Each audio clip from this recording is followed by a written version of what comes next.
जी सारे दोस्तों जी आए ਨੂੰ ਲਾਇਲਪੁਰ ਯੰਗ ਹਿਸਟੋਰੀਅਨ ਕਲੱਬ ਦੇ ਅੱਜ ਦੇ ਇਸ ਬਹੁਤ ਖਾਸ ਪ੍ਰੋਗਰਾਮ ਦੇ ਵਿੱਚ ਸਾਰੇ ਦੋਸਤਾਂ ਨੂੰ ਇਹ ਰਿਕੁਐਸਟ ਹੈ ਜਿਹੜੇ ਦੋਸਤ ਮੈਨੂੰ ਵੇਖ ਰਹੇ ਨੇ ਕਿ ਇਸ ਲਿੰਕ ਨੂੰ ਸ਼ੇਅਰ ਕਰ ਦਿਓ ਔਰ ਦੋਸਤਾਂ ਤੱਕ ਪੈਗਾਮ ਵੀ ਭੇਜ ਦਿਓ ਕਿ ਪ੍ਰੋਗਰਾਮ ਸ਼ੁਰੂ ਹੋ ਗਿਆ ਤਾਂ ਕਿ ਸਭ ਦੋਸਤ ਆ ਜਾਣ ਔਰ ਇੱਕ ਅੱਛੇ ਤਰੀਕੇ ਨਾਲ ਜਿਹੜਾ ਅੱਜ ਦਾ ਪ੍ਰੋਗਰਾਮ ਜਿਹੜਾ ਉਹ ਕੀਤਾ ਜਾ ਸਕੇ ਔਰ ਅੱਜ ਦੀ ਜਿਹੜੀ ਗੱਲਬਾਤ ਹੈ ਮੈਂ ਸਮਝਣਾ ਕਿ ਸਾਡੇ ਲਾਇਲਪੁਰ ਯੰਗ ਹਿਸਟੋਰੀਅਨ ਕਲੱਬ ਦੇ ਜਿਹੜੇ ਮੁxtਲਿਫ ਪ੍ਰੋਗਰਾਮ ਹੁਣ ਤੱਕ ਹੋਏ ਨੇ ਉਹਨਾਂ ਦੇ ਵਿੱਚ ਇੱਕ ਬਹੁਤ ਅਹਿਮ ਹਿੱਸਾ ਜਿਹੜਾ ਹੈ ਉਹ ਅੱਜ ਦੀ ਇਸ ਟਾਕ ਦੇ ਵਿੱਚ ਜਿਹੜਾ ਹੈ ਉਹ ਡਿਸਕਸ ਕੀਤਾ ਜਾਏਗਾ। ਸਾਰੇ ਦੋਸਤਾਂ ਨੂੰ ਫਿਰ ਇੱਕ ਦਫਾ ਰਿਕੁਐਸਟ ਹੈ ਕਿ ਤੁਸੀਂ ਇਹਨੂੰ ਸ਼ੇਅਰ ਕਰ ਦਿਓ ਤਾਂ ਕਿ ਅਸੀਂ ਜਿਹੜੀ ਅੱਜ ਦੀ ਗੱਲਬਾਤ ਬਕਾਇਦਾ ਸ਼ੁਰੂ ਕਰ ਸਕੀਏ। ਅੱਜ ਦੇ ਟੌਪਿਕ ਵੱਲ ਵਧਣ ਤੋਂ ਪਹਿਲਾਂ ਮੈਂ ਕੁਝ ਦੋ ਇੱਕ ਗੱਲਾਂ ਦੋਸਤਾਂ ਦੇ ਨਾਲ ਕਰਨੀਆਂ ਚਾਹਾਂਗਾ ਤਾਂ ਕਿ ਉਨੀ ਦੇਰ ਤੱਕ ਸਾਡੇ ਬਾਕੀ ਦੋਸਤ ਵੀ ਰਲ ਆਉਣ ਤੇ ਫਿਰ ਅੱਜ ਦਾ ਜਿਹੜਾ ਪ੍ਰੋਗਰਾਮ ਹੈ ਉਹਨੂੰ ਅਸੀਂ ਸ਼ੁਰੂ ਕਰੀਏ ਔਰ ਅੱਜ ਦੀ ਗੱਲਬਾਤ ਵੀ ਅਸੀਂ ਕੋਈ ਸਾਲ ਤੋਂ ਉੱਤੇ ਟਾਈਮ ਹੋ ਗਿਆ ਲਾਇਲਪੁਰ ਯੰਗ ਹਿਸਟੋਰੀਅਨ ਕਲੱਬ ਨੂੰ ਆਨਲਾਈਨ ਹੋਇਆ। ਇਸ ਤੋਂ ਪਹਿਲਾਂ ਅਸੀਂ ਇੱਥੇ ਕਰਦੇ ਸਾਂ ਲਾਇਲਪੁਰ ਦੇ ਵਿੱਚ ਪ੍ਰੋਗਰਾਮ ਤੇ ਇਸ ਆਨਲਾਈਨ ਹੋਣ ਦੇ ਕਾਰਨ ਅਸੀਂ ਕਿੰਨੇ ਕਿ ਜਿੱਥੇ ਇਹੋ ਜਿਹੇ ਜਿਹੜੀਆਂ ਕਾਲ ਬਿਮਾਰੀਆਂ ਵਬਾਵਾਂ ਔਰ ਇਹੋ ਜਿਹੇ ਜਿਹੜੇ ਕਾਲ ਆਉਂਦੇ ਨੇ ਉਹਨਾਂ ਦੇ ਨਾਲ ਬਹੁਤ ਸਾਰੇ ਜਿਹੜੀਆਂ ਚੀਜ਼ਾਂ ਨੇ ਉਹ ਖਰਾਬ ਹੋ ਜਾਂਦੀਆਂ ਲੇਕਿਨ ਕੁਝ ਚੀਜ਼ਾਂ ਬਿਹਤਰ ਵੀ ਹੁੰਦੀਆਂ ਨੇ ਜਾਂ ਕੁਝ ਚੀਜ਼ਾਂ ਵੱਲ ਲੋਕਾਂ ਨੂੰ ਸੋਚਣ ਦਾ ਮੌਕਾ ਵੀ ਮਿਲਦਾ ਹੈ। ਸੋ ਅੱਜ ਅਸੀਂ ਇਹ ਸਮਝਦੇ ਹਾਂ ਕਿ ਇਸ ਕਰੋਨਾ ਦੇ ਦਿਨਾਂ ਦੇ ਵਿੱਚ ਜਿੱਥੇ ਸਾਡੇ ਲੋਕਾਂ ਦਾ ਬਹੁਤ ਜ਼ਿਆਦਾ ਹਰਜ ਹੋਇਆ ਉੱਥੇ ਕੁਝ ਨਵੇਂ ਰਸਤੇ ਵੀ ਨਿਕਲੇ ਮਿਲਣ ਦੇ ਤੇ ਲਾਇਲਪੁਰ ਦਾ ਜਿਹੜਾ ਇਹ ਕਲੱਬ ਫੋਰਮ ਸੀ ਮੈਨੂੰ ਲੱਗਦਾ ਕਿ ਹੁਣ ਪੂਰੀ ਦੁਨੀਆ ਦੇ ਪੰਜਾਬੀਆਂ ਦਾ ਇਹ ਫੋਰਮ ਬਣ ਚੁੱਕਿਆ ਜਿਹਦੇ ਵਿੱਚ ਪੂਰੀ ਦੁਨੀਆ ਤੋਂ ਜਿਹੜੇ ਸਕਾਲਰ ਨੇ ਉਹ ਆ ਕੇ ਆਪਣਾ ਹਿੱਸਾ ਇਸ ਪੰਜਾਬੀ ਦੇ ਜਿਹੜੇ ਆਰਕਾਈਵਸ ਨੇ ਉਹਨਾਂ ਵਿੱਚ ਪਾਉਂਦੇ ਨੇ ਔਰ ਅਸੀਂ ਉਹਨਾਂ ਦੇ ਬਹੁਤ ਬਹੁਤ ਮਸ਼ਕੂਰ ਹਾਂ ਕਿ ਉਹ ਸਾਡੇ ਵਰਗੇ ਜਿਹੜੇ ਯੰਗ ਜਿਹੜੇ ਤਾਲਬ ਇਲਮ ਨੇ ਜਿਹੜੇ ਪੜ੍ਹਾਰ ਨੇ ਉਹਨਾਂ ਦੀ ਗੱਲ ਮੰਨਦੇ ਨੇ ਔਰ ਇੱਥੇ ਸਾਡੇ ਇਸ ਫੋਰਮ ਦੇ ਹਵਾਲੇ ਨਾਲ ਉਹ ਆਉਂਦੇ ਨੇ ਔਰ ਗੱਲਬਾਤ ਸਾਂਝੀ ਕਰਦੇ ਨੇ। ਅਸੀਂ ਇਹ ਆਪਣਾ ਪ੍ਰੋਗਰਾਮ ਜਿਹੜਾ ਹੈ ਉਹ ਇਸ ਤਰ੍ਹਾਂ ਸ਼ੁਰੂ ਕੀਤਾ ਸੀ ਕਿ ਅਸੀਂ ਮੁxtਲਿਫ ਪੰਜਾਬ ਦੇ ਉਹ ਗ੍ਰੇ ਏਰੀਆਜ਼ ਦੇ ਉੱਪਰ ਜਾ ਕੇ ਗੱਲਬਾਤ ਕਰਦੇ ਸਨ ਜਿਨ੍ਹਾਂ ਦੇ ਉੱਤੇ ਕਿਧਰੇ ਵੀ ਗੱਲ ਨਹੀਂ ਹੁੰਦੀ ਸੀ। ਲੋਕ ਇੰਡੀਪੈਂਡੈਂਟਲੀ ਕੰਮ ਕਰ ਰਹੇ ਸਨ ਜਾਂ ਉਹਨਾਂ ਤੇ ਕੰਮ ਹੋਇਆ ਪਿਆ ਸੀ ਉਹਨਾਂ ਨੂੰ ਯੂਨੀਵਰਸਿਟੀਆਂ ਤੱਕ ਜਿਹੜਾ ਹੈ ਉਹ ਰਸਾਈ ਹਾਸਲ ਨਹੀਂ ਸੀ ਤੇ ਇਸ ਤੋਂ ਬਾਅਦ ਅਸੀਂ ਪੰਜਾਬ ਦੇ ਮੁxtਲਿਫ ਜਿਹੜੇ ਮੁੱਦਿਆਂ ਤੇ ਗੱਲ ਕਰਦੇ ਰਹਿੰਦੇ ਹਾਂ ਜਿਹਦੇ ਵਿੱਚ ਇੱਕ ਮਾਂ ਬੋਲੀ ਸੀਰੀਜ਼ ਹੈ ਔਰ ਇਹਦੇ ਨਾਲ ਨਾਲ ਸਾਡੇ ਚੜ੍ਹਦੇ ਪੰਜਾਬ ਦੇ ਵਿੱਚ ਜਿਸ ਤਰ੍ਹਾਂ ਕਿਸਾਨਾਂ ਦੇ ਹਵਾਲੇ ਨਾਲ ਇੱਕ ਤਹਿਰੀਕ ਉੱਥੇ ਚੱਲੀ ਇੱਕ ਮੂਵਮੈਂਟ ਬਣੀ ਉਹਦੇ ਹਵਾਲੇ ਨਾਲ ਵੀ ਅਸੀਂ ਪ੍ਰੋਗਰਾਮ ਜਿਹੜੇ ਨੇ ਉਹ ਆਪਣੇ ਲਾਇਲਪੁਰ ਯੰਗ ਹਿਸਟੋਰੀਅਨ ਕਲੱਬ ਦੇ ਵਿੱਚ ਕਰਦੇ ਰਹੇ। ਗੱਲ ਇੰਝ ਕਿ ਲਾਇਲਪੁਰ ਜਿਹੜਾ ਹੈ ਉਹ ਇੱਕ ਮਰਕਜ਼ ਰਿਹਾ ਕਿਸਾਨ ਤਹਿਰੀਕਾਂ ਦੀ ਜਿਹੜੀਆਂ ਪਹਿਲੀਆਂ ਕਿਸਾਨ ਤਹਿਰੀਕਾਂ ਹੋਈਆਂ 1907 ਦੀਆਂ ਤੇ ਉਦੋਂ ਵੀ ਕਿਸਾਨਾਂ ਦਾ ਜਿਹੜਾ ਵੱਡਾ ਅੰਦੋਲਨ ਸੀ ਵੱਡਾ ਜਿਹੜਾ ਜਲਸਾ ਸੀ ਉਹ ਸਾਡੇ ਲਾਇਲਪੁਰ ਵਿੱਚ ਹੋਇਆ ਤੇ ਉਹ ਕਈ ਚਿਰ ਚੱਲਿਆ ਤੇ ਅੱਜ ਜਦੋਂ ਉੱਥੇ ਕਿਸਾਨ ਆਪਣੇ ਹੱਕਾਂ ਦੀ ਲੜਾਈ ਲੜਦੇ ਨੇ ਪਏ ਤੇ ਉਦੋਂ ਵੀ ਲਾਇਲਪੁਰ ਦੇ ਲੋਕਾਂ ਦਾ ਨਾਂ ਲਿਆ ਜਾਂਦਾ ਹੈ। ਸਰਦਾਰ ਅਜੀਤ ਸਿੰਘ ਜੀ ਹੋਣ ਜਾਂ ਭਗਤ ਸਿੰਘ ਹੋਰੀ ਇਹ ਸਾਰੇ ਦੋਸਤ ਜਿਹੜੇ ਨੇ ਇੱਥੇ ਕਿਸਾਨਾਂ ਦੇ ਹਵਾਲੇ ਨਾਲ ਲੜਦੇ ਰਹੇ ਔਰ ਅੱਜ ਜਿਹੜਾ ਹੈ ਕਿਸਾਨਾਂ ਨੂੰ ਜਿਹੜਾ 6 ਮਹੀਨੇ ਲੰਘ ਗਏ ਆਪਣੀ ਇਸ ਲੜਾਈ ਦੇ ਵਿੱਚ ਲੇਕਿਨ ਖੁਸ਼ੀ ਦੀ ਗੱਲ ਇਹ ਹੈ ਕਿ ਅੱਧੀ ਇੰਚੀ ਵੀ ਪਿਛਾਂਹ ਨਹੀਂ ਹੋਏ ਬਲਕਿ ਉੱਥੇ ਖਲੋਤੇ ਨੇ ਔਰ ਦੁਆ ਹੈ ਕਿ ਉਹ ਛੇਤੀ ਤੋਂ ਛੇਤੀ ਆਪਣੀ ਜਿਹੜੀ ਹੈ ਉਹਨਾਂ ਨੂੰ ਫਤਹ ਹੋਵੇ ਔਰ ਉਹ ਅੱਜ ਸਾਡੇ ਕੋਲ ਜਿਹੜੇ ਕਾਮਯਾਬ ਲੋਟਣ। ਅੱਜ ਦੀ ਗੱਲਬਾਤ ਅਗਰ ਕਰੀਏ ਤਾਂ ਅੱਜ ਸਾਡੇ ਕਲੱਬ ਦੇ ਵਿੱਚ ਬੜੀ ਅੱਜ ਵੱਡੀ ਹਸਤੀ ਸਾਡੇ ਨਾਲ ਮੌਜੂਦ ਨੇ ਜਨਾਬ ਅਮਨਦੀਪ ਸੰਧੂ ਜੀ। ਮੈਂ ਉਹਨਾਂ ਦਾ ਪੂਰਾ ਜਿਹੜਾ ਹੈ ਉਹ ਤਾਰਫ ਆਪਣੇ ਪੋਸਟ ਦੇ ਉੱਪਰ ਲਿਖਿਆ ਔਰ ਮੈਂ ਉਹਨਾਂ ਦੀ ਜਿਹੜੀ ਰਿਸਰਚ ਹੈ ਔਰ ਉਹਨਾਂ ਦੀ ਜਿਹੜੀ ਕਿਤਾਬ ਹੈ ਪੰਜਾਬ ਦੇ ਹਵਾਲੇ ਨਾਲ ਫਾਲਟ ਲਾਈਨਸ ਉਹ ਵੇਖੀ ਮੈਨੂੰ ਬਹੁਤ ਜ਼ਬਰਦਸਤ ਲੱਗੀ। ਮੇਰਾ ਪਹਿਲਾ ਉਹਨਾਂ ਦੇ ਨਾਲ ਜਿਹੜਾ ਤਾਰਫ ਹੈ ਉਹਨਾਂ ਦੀ ਕਿਤਾਬ ਤੋਂ ਹੀ ਹੈ ਔਰ ਉਸ ਤੋਂ ਬਾਅਦ ਮੈਂ ਉਹਨਾਂ ਦੀ ਜਿਹੜੀ ਰਿਸਰਚ ਵੇਖੀ ਔਰ ਬਹੁਤ ਕਮਾਲ ਦਾ ਉਹਨਾਂ ਦਾ ਕੰਮ ਹੈ ਬੜੇ ਸੂਝਵਾਨ ਨੇ ਪੰਜਾਬੀ ਪਿਆਰੇ ਨੇ ਤੇ ਮੈਂ ਹੁਣ ਉਹਨਾਂ ਨੂੰ ਦਰਖਾਸਤ ਕਰਾਂਗਾ ਕਿ ਆਉਣ ਤੇ ਅੱਜ ਦੀ ਗੱਲਬਾਤ ਜਿਹੜੀ ਹੈ ਉਹ ਸਾਡੇ ਨਾਲ ਸਾਂਝੀ ਕਰਨ। ਇਸ ਤੋਂ ਬਾਅਦ ਫਿਰ ਅਸੀਂ ਜਿਹੜੀ ਹੈ ਉਹ ਪੂਰੀ ਗੱਲਬਾਤ ਅੱਗੇ ਟੋਰਾਂਗੇ। ਜੀ ਅਮਨਜੀਤ ਜੀ ਜੀ ਆਇਆਂ ਨੂੰ ਸੰਧੂ ਸਾਹਿਬ। अस्सलाम वालेकुम एंड ਧੰਨਵਾਦ ਜੀ ਬਹੁਤ ਬਹੁਤ ਮੈਨੂੰ ਸੱਦਣ ਵਾਸਤੇ ਇੱਥੇ ਇੰਨੀ ਦੇਰ ਦਾ ਤੁਹਾਨੂੰ ਦੇਖ ਰਿਹਾ ਸੀਗਾ ਸਕਰੀਨਾਂ ਤੇ ਸੋਚਦਾ ਸੀ ਕਦੇ ਬੁਲਾਓਗੇ ਜੀ ਜੀ, ਬਹੁਤ ਬਹੁਤ ਸ਼ੁਕਰੀਆ। ਅੱਜ ਕੱਲ ਸਕਰੀਨਾਂ ਕਿਉਂਕਿ ਬਹੁਤ ਸਵੱਲੀਆਂ ਹੋ ਗਈਆਂ ਨੇ ਔਰ ਸਾਡੇ ਮਾਤੜਾਂ ਦੇ ਹੱਥੀ ਚੜ ਗਈਆਂ, ਸੋ ਅਸੀਂ ਸਕਰੀਨਾਂ ਤੇ ਹੀ ਰਹਿੰਦੇ ਨਹੀਂ, ਪਰ ਇੱਕ ਫਟੀਕ ਵੀ ਹੋ ਗਿਆ, ਬਹੁਤ ਜ਼ਿਆਦਾ ਫਟੀਕ ਹੋ ਗਿਆ ਇਹਨਾਂ ਦਾ, ਹਾਂਜੀ ਤੇ 1.5 ਸਾਲ ਤਾਂ ਹੋ ਚੱਲਿਆ ਸਾਨੂੰ ਹੁਣ ਇੱਥੇ ਜੀ ਘਰਾਂ 'ਚ ਬਿਲਕੁਲ। ਬੰਦ ਪਏ।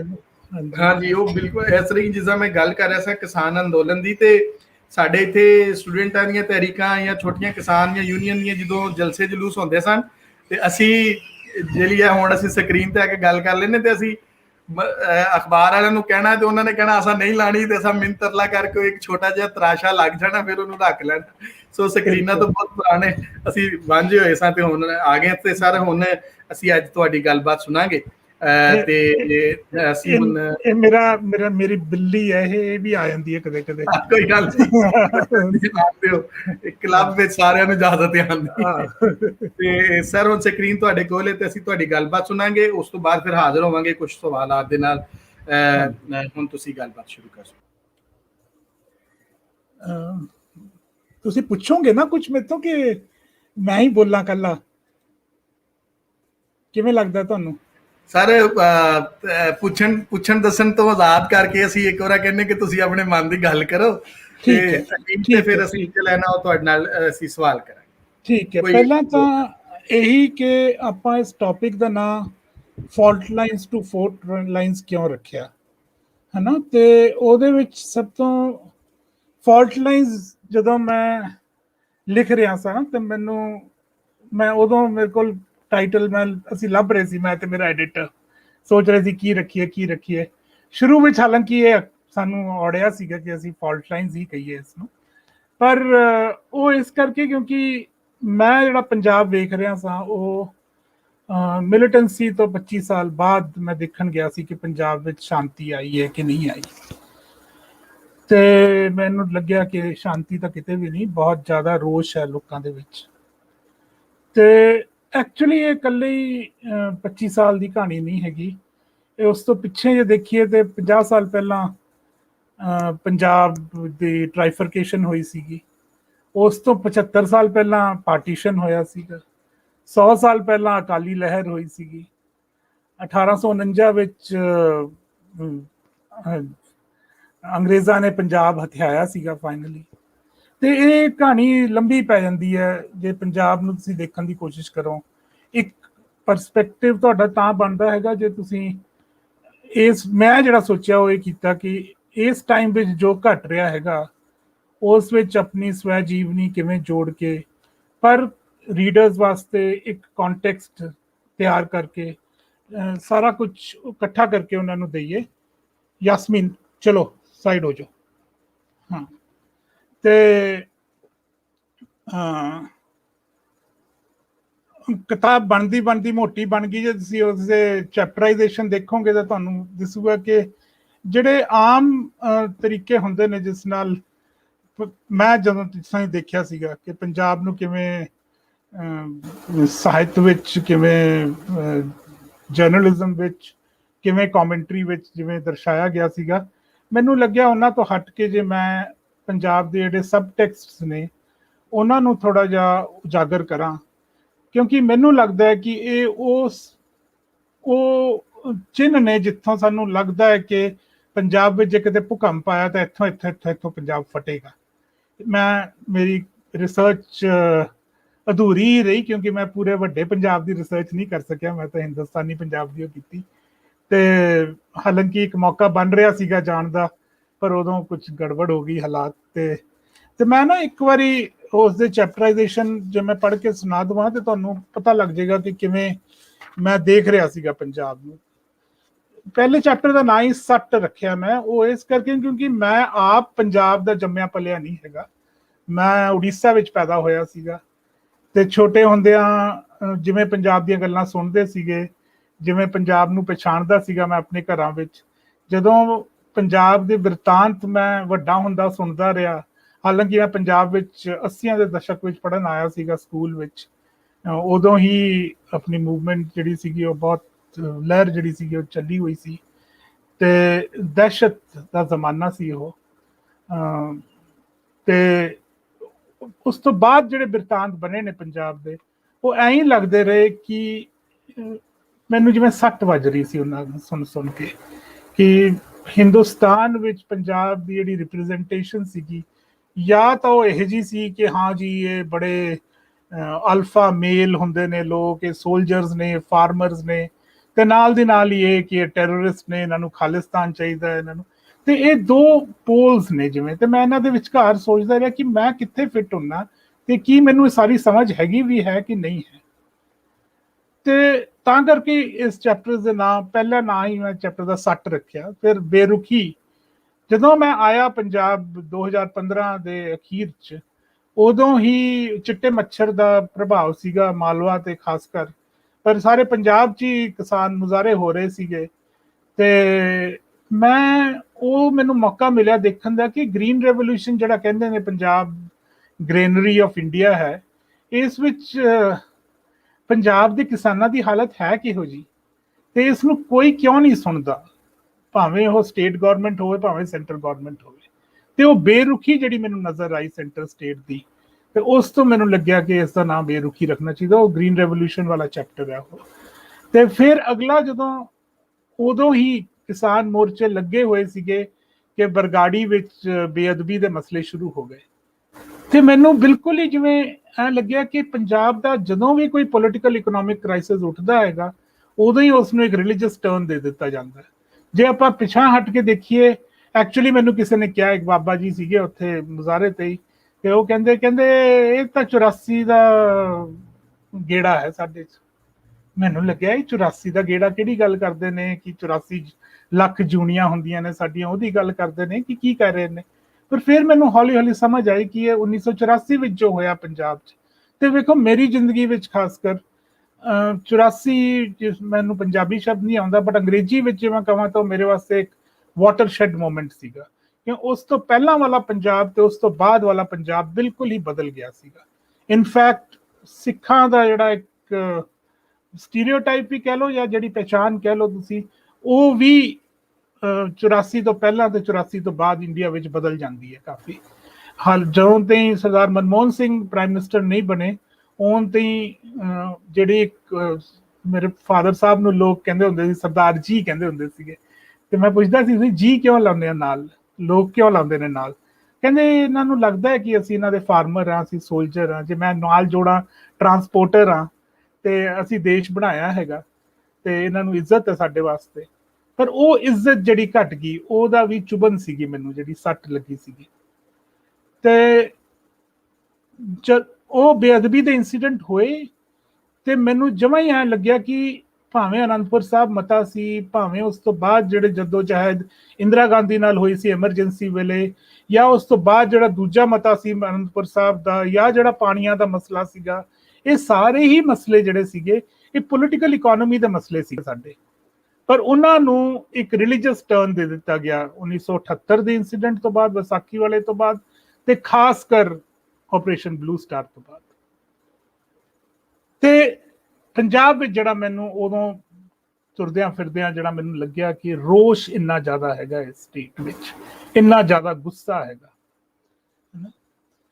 ਅਗਲੇ ਚੈਪਟਰ ਦਾ ਨਾਮ ਰੋਗ ਹੈ, ਕਿਉਂਕਿ ਇਹਦੇ ਵਿੱਚ ਮੈਂ ਥੋੜੀ ਜਿਹੀ ਕੰਟੈਕਸਚੁਅਲ ਹਿਸਟਰੀ ਦੱਸਣ ਦੀ ਕੋਸ਼ਿਸ਼ ਕੀਤੀ ਹੈ ਪੰਜਾਬ ਦੀ, ਕਿ ਸਾਡਾ ਰੋਗ ਐਕਚੁਅਲੀ ਹੈ ਕੀ। ਤੇ ਜਿਹੜਾ ਰੋਗ ਹੈ ਖਾਸ ਕਰ ਸਿੱਖ ਕਮਿਊਨਿਟੀ ਦਾ, ਉਹ ਇਹ ਹੈ ਕਿ ਮੈਂ ਹਵਾਲਾ ਦਿੱਤਾ ਹੈ ਉਹਦੇ ਵਿੱਚ, ਵੈਸਟਰਨ ਫਿਲਾਸਫਰ ਰਹੇ ਨੇ ਰੂਸੋ, ਤੇ ਉਹਨਾਂ ਨੇ ਇੱਕ ਸੋਸ਼ਲ ਕੰਟਰੈਕਟ ਦੀ ਗੱਲ ਕੀਤੀ ਸੀਗੀ ਕਿ ਸਿਟੀਜ਼ਨ ਤੇ ਸਟੇਟ ਦੇ ਵਿਚਕਾਰ ਇੱਕ ਸੋਸ਼ਲ ਕੰਟਰੈਕਟ ਹੁੰਦਾ ਹੈ, ਕਿ ਕੁਝ ਚੀਜ਼ਾਂ ਅਸੀਂ ਸਟੇਟ ਵਾਸਤੇ ਕਰਾਂਗੇ ਤੇ ਕੁਝ ਚੀਜ਼ਾਂ ਸਟੇਟ ਸਾਡੀ ਰਾਖੀ ਕਰੇਗਾ। ਉਹ ਸੋਸ਼ਲ ਕੰਟਰੈਕਟ ਜਿਹੜਾ ਸੀਗਾ ਸਿੱਖ ਕਮਿਊਨਿਟੀ ਦਾ ਤੇ ਹਿੰਦੁਸਤਾਨ ਦਾ, ਉਹ ਟੁੱਟਿਆ ਆਪਰੇਸ਼ਨ ਬਲੂ ਸਟਾਰ ਨਾਲ, ਤੇ ਉਹ ਹਜੇ ਤੇ ਨਹੀਂ ਜੁੜਿਆ। ਤੇ ਬੇਸਿਕਲੀ ਸਾਡਾ ਰੋਗ ਹੈ ਕਿ ਸਾਨੂੰ ਭਰੋਸਾ ਨਹੀਂ ਬਣਦਾ, ਸਾਡਾ ਟਰਸਟ ਡੈਫਿਸਿਟ ਹੋਇਆ ਹੋਇਆ ਹੈ, ਤੇ ਜਿੰਨਾ ਕੁਝ ਵੀ ਵਾਪਰ ਰਿਹਾ ਪੰਜਾਬ ਵਿੱਚ ਉਹਦੇ ਚ ਟਰਸਟ ਡੈਫਿਸਿਟ ਚੱਲਦਾ ਹੀ ਰਹਿੰਦਾ। ਫਿਰ ਚੈਪਟਰ ਦਾ ਨਾਮ ਮਰਦਾਨਗੀ, ਜਿਸ ਨੂੰ ਬਹੁਤ ਪੰਜਾਬ ਦੀ ਮਰਦਾਨਗੀ ਦੀ ਬੜੀ ਗੱਲ ਹੁੰਦੀ ਹੈ। ਮੈਂ ਹੁਣੇ ਕਿਸੇ ਕੋਈ ਲਾਹੌਰ ਦੀ ਕੋਈ WhatsApp ਮੇਰੇ ਕੋਲ ਆਈ, ਤੇ ਉਹਦੇ ਚ ਪਾਕਿਸਤਾਨ ਵਿੱਚ ਹੀ ਮਰਦਾਨਗੀ ਦੀ ਗੱਲ ਹੁੰਦੀ ਹੈ। ਉਹ ਵੈਕਸੀਨੇਸ਼ਨ ਨੂੰ ਲੈ ਕੇ ਸੀਗੀ। ਪਰ ਜੇ ਤੁਸੀਂ ਐਕਚੁਅਲੀ ਪੰਜਾਬ ਵਿੱਚ ਤੁਰੇ ਫਿਰੋ ਤਾਂ ਤੁਹਾਨੂੰ ਲੱਗਦਾ ਕਿ ਇੰਨੇ ਜ਼ਿਆਦਾ ਬਿਲਬੋਰਡ, ਇੰਨੇ ਜ਼ਿਆਦਾ ਐਡਵਰਟਾਈਜ਼ਮੈਂਟਸ ਮਰਦਾਨਾ ਕਮਜ਼ੋਰੀ ਦੇ ਹੀ ਹੁੰਦੇ ਨੇ। ਤੇ ਇਹ ਵੀ ਇੱਕ ਵੱਡੀ ਵਿਚਿੱਤਰ ਗੱਲ ਹੈ ਕਿ ਕਿਵੇਂ ਭਾਈ ਕਿ ਜੇ ਇੰਨੇ ਮਰਦ ਨੇ ਤਾਂ ਫਿਰ ਇੰਨੀ ਮਰਦਾਨਾ ਕਮਜ਼ੋਰੀ ਕਿਉਂ ਹੈਗੀ ਹੈ ਇੱਥੇ। ਪਰ ਉਸ ਤੋਂ ਤੁਹਾਨੂੰ ਫਿਰ ਪਤਾ ਲੱਗਦਾ ਹੈ ਕਿ ਨਸ਼ਿਆਂ ਦਾ ਰਾਹ ਕਿਵੇਂ ਬਣਦਾ ਹੈਗਾ। ਤੇ ਮੈਂ ਉਸ ਚੈਪਟਰ ਨੂੰ ਦਵਾ ਕਿਹਾ ਹੈਗਾ ਮੈਡੀਸਿਨ, ਪਰ ਐਕਚੁਅਲੀ ਉਹਦੇ ਵਿੱਚ ਆਪਾਂ ਇਸ ਗੱਲ ਦੀ ਵਿਆਖਿਆ ਕਰ ਰਹੇ ਹਾਂ ਕਿ ਕਿਵੇਂ ਕੋਈ ਵੀ ਚੀਜ਼ ਜਿਹੜੀ ਹੁੰਦੀ ਹੈ ਉਹ ਸਾਡੇ ਵਾਸਤੇ ਦਵਾ ਦਾ ਵੀ ਰੂਪ ਹੁੰਦੀ ਹੈ ਤੇ ਜ਼ਹਿਰ ਵੀ ਹੋ ਸਕਦੀ ਹੈ।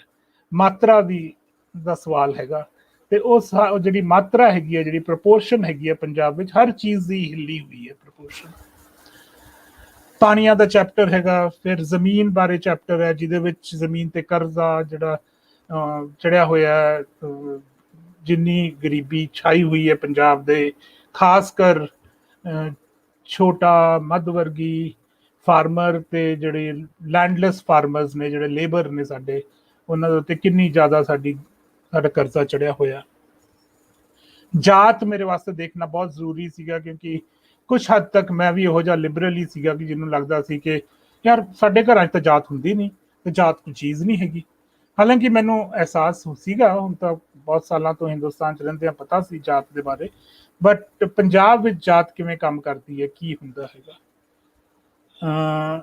ਹੁਣ ਦੇਖ ਲਓ, ਮੈਂ ਵੀ ਹੁਣ ਘੋਨਾ ਮੋਨਾ ਹੀ ਆ, ਤੇ ਸਿੱਖੀ ਦੇ ਵਿੱਚ ਬਹੁਤ ਉਹ ਹੈਗਾ ਕਿ ਰਹਿਤ ਮਰਿਆਦਾ ਅਨੁਸਾਰ ਰਹਿਣਾ ਚਾਹੀਦਾ ਹੈ। ਤੇ ਰਹਿਤ ਮਰਿਆਦਾ ਅਨੁਸਾਰ ਜੇ ਤੁਸੀਂ ਨਹੀਂ ਰਹੇ ਤਾਂ ਘੱਟੋ ਘੱਟ SGPC ਦੇ ਵਰਸ਼ਨ ਵਿੱਚ ਮੈਂ ਸਿੱਖ ਹੀ ਨਹੀਂ ਰਿਹਾ ਇਸ ਵੇਲੇ, ਮੈਂ ਪਤਿਤ ਹੋ ਗਿਆ। ਤੇ ਫਿਰ ਮੈਂ ਉਹਦੇ ਵਿੱਚ ਜਿਹੜੀ ਪਤਿਤ ਦੀ ਪੋਲਿਟਿਕਸ ਹੈਗੀ SGPC ਦੀ, ਮੈਨੂੰ ਲੱਗਦਾ ਹੈ ਕਿ ਇਹ ਬਹੁਤ ਹੀ ਵੋਟ ਵਾਸਤੇ ਕੀਤੀ ਗਈ ਪੋਲਿਟਿਕਸ ਹੈ। ਮਤਲਬ ਸਿੱਖੀ ਦੀ ਰਹਿਤ ਮਰਿਆਦਾ, ਸਿੱਖੀ ਦੀ ਦੇ ਤੌਰ ਤਰੀਕੇ ਬਹੁਤ ਸੋਹਣੇ ਨੇ, ਉਹਨਾਂ ਨਾਲ ਰਹਿਣਾ ਚਾਹੀਦਾ। ਅਸੀਂ ਸਾਰੇ ਕੋਸ਼ਿਸ਼ ਕਰਦੇ ਹਾਂ, ਮੈਂ ਵੀ ਕੋਸ਼ਿਸ਼ ਕਰਦਾ, ਪਰ ਜਿਹੜੀ ਉਹਨੂੰ ਪੋਲੀਟੀਕਲ ਟਰਮ ਦੇ ਦਿੱਤਾ ਗਿਆ ਤਾਂ ਕਿ SGPC ਤੇ ਬਾਦਲਾਂ ਦਾ ਕੰਟਰੋਲ ਰਵੇ, ਅਕਾਲੀਆਂ ਦਾ ਕੰਟਰੋਲ ਰਵੇ, ਉਸ ਬਾਰੇ ਵਿਸ਼ਲੇਸ਼ਣ ਕੀਤਾ। ਹੁਣ ਪੰਜਾਬ ਜਿੱਥੇ ਹੈਗਾ, ਇੱਥੇ ਬਾਰਡਰ ਦੀ ਤਾਂ ਗੱਲ ਹੋਊਗੀ, ਤੇ ਔਰ ਜਿਹੜਾ ਮੇਰਾ ਪਾਕਿਸਤਾਨ ਨਾ ਆਉਣ ਦਾ ਕਾਰਨ ਸੀਗਾ ਉਹੀ ਉਰੀ ਅਟੈਕ ਹੋਇਆ ਸੀ ਉਹਨਾਂ ਦਿਨਾਂ 'ਚ, ਹੈ ਨਾ। ਤੇ ਉਹਦੇ 'ਚ ਤੇ ਜਿਹੜੇ ਅਸਲੀ ਮੁੱਦਾ ਹੈਗਾ ਪੰਜਾਬ ਦਾ, ਸਿੱਖਿਆ ਦਾ ਤੇ ਭਾਸ਼ਾ ਦਾ, ਉਹ ਫਿਰ ਸਿੱਖਿਆ ਚੈਪਟਰ 'ਚ ਗੱਲ ਕੀਤੀ ਹੈ। ਤੇ ਫਾਈਨਲੀ ਜਿਹੜਾ ਪੰਜਾਬ ਦਾ ਸਾਰਾ ਜਿਹੜਾ ਨਿਆਂ ਵਾਸਤੇ ਜਿਹੜੀ ਪੰਜਾਬ ਦੀ ਲੜਾਈ ਰਹੀ ਹੈ ਤੇ ਜਿਹੜੀ ਉਸ ਨੂੰ ਨਿਆਂ ਨਹੀਂ ਮਿਲਿਆ ਅੱਜ ਤਾਈਂ, ਉਹ ਲਾਸ਼ਾਂ ਦੇ ਰੂਪ ਵਿੱਚ ਮੈਨੂੰ ਕਿਵੇਂ ਲੱਗਦਾ ਹੈਗਾ ਕਿ ਜਿੰਨੇ ਐਕਸਟਰਾ ਜੁਡੀਸ਼ੀਅਲ ਕਿਲਿੰਗਸ ਹੋਈਆਂ ਨੇ, ਜਿੰਨੇ ਫਾਰਮਰ ਸੁਸਾਈਡਸ ਹੋਏ ਨੇ, ਲੇਬਰ ਸੁਸਾਈਡਸ ਹੋਏ ਨੇ, ਜਿੰਨੇ ਹੋਰ ਟਾਈਪ ਦੀਆਂ ਲਾਸ਼ਾਂ ਬਣੀਆਂ ਨੇ ਪੰਜਾਬ 'ਚ, ਉਸ ਵਾਸਤੇ ਇੱਕ ਚੈਪਟਰ ਜਿਹਦੇ 'ਚ ਮੈਂ ਕੁਐਸਚਨ ਵੀ ਐਡਰੈਸ ਕੀਤਾ, ਖਾਲਿਸਤਾਨ ਦਾ ਕੁਐਸਚਨ ਵੀ ਐਡਰੈਸ ਕੀਤਾ।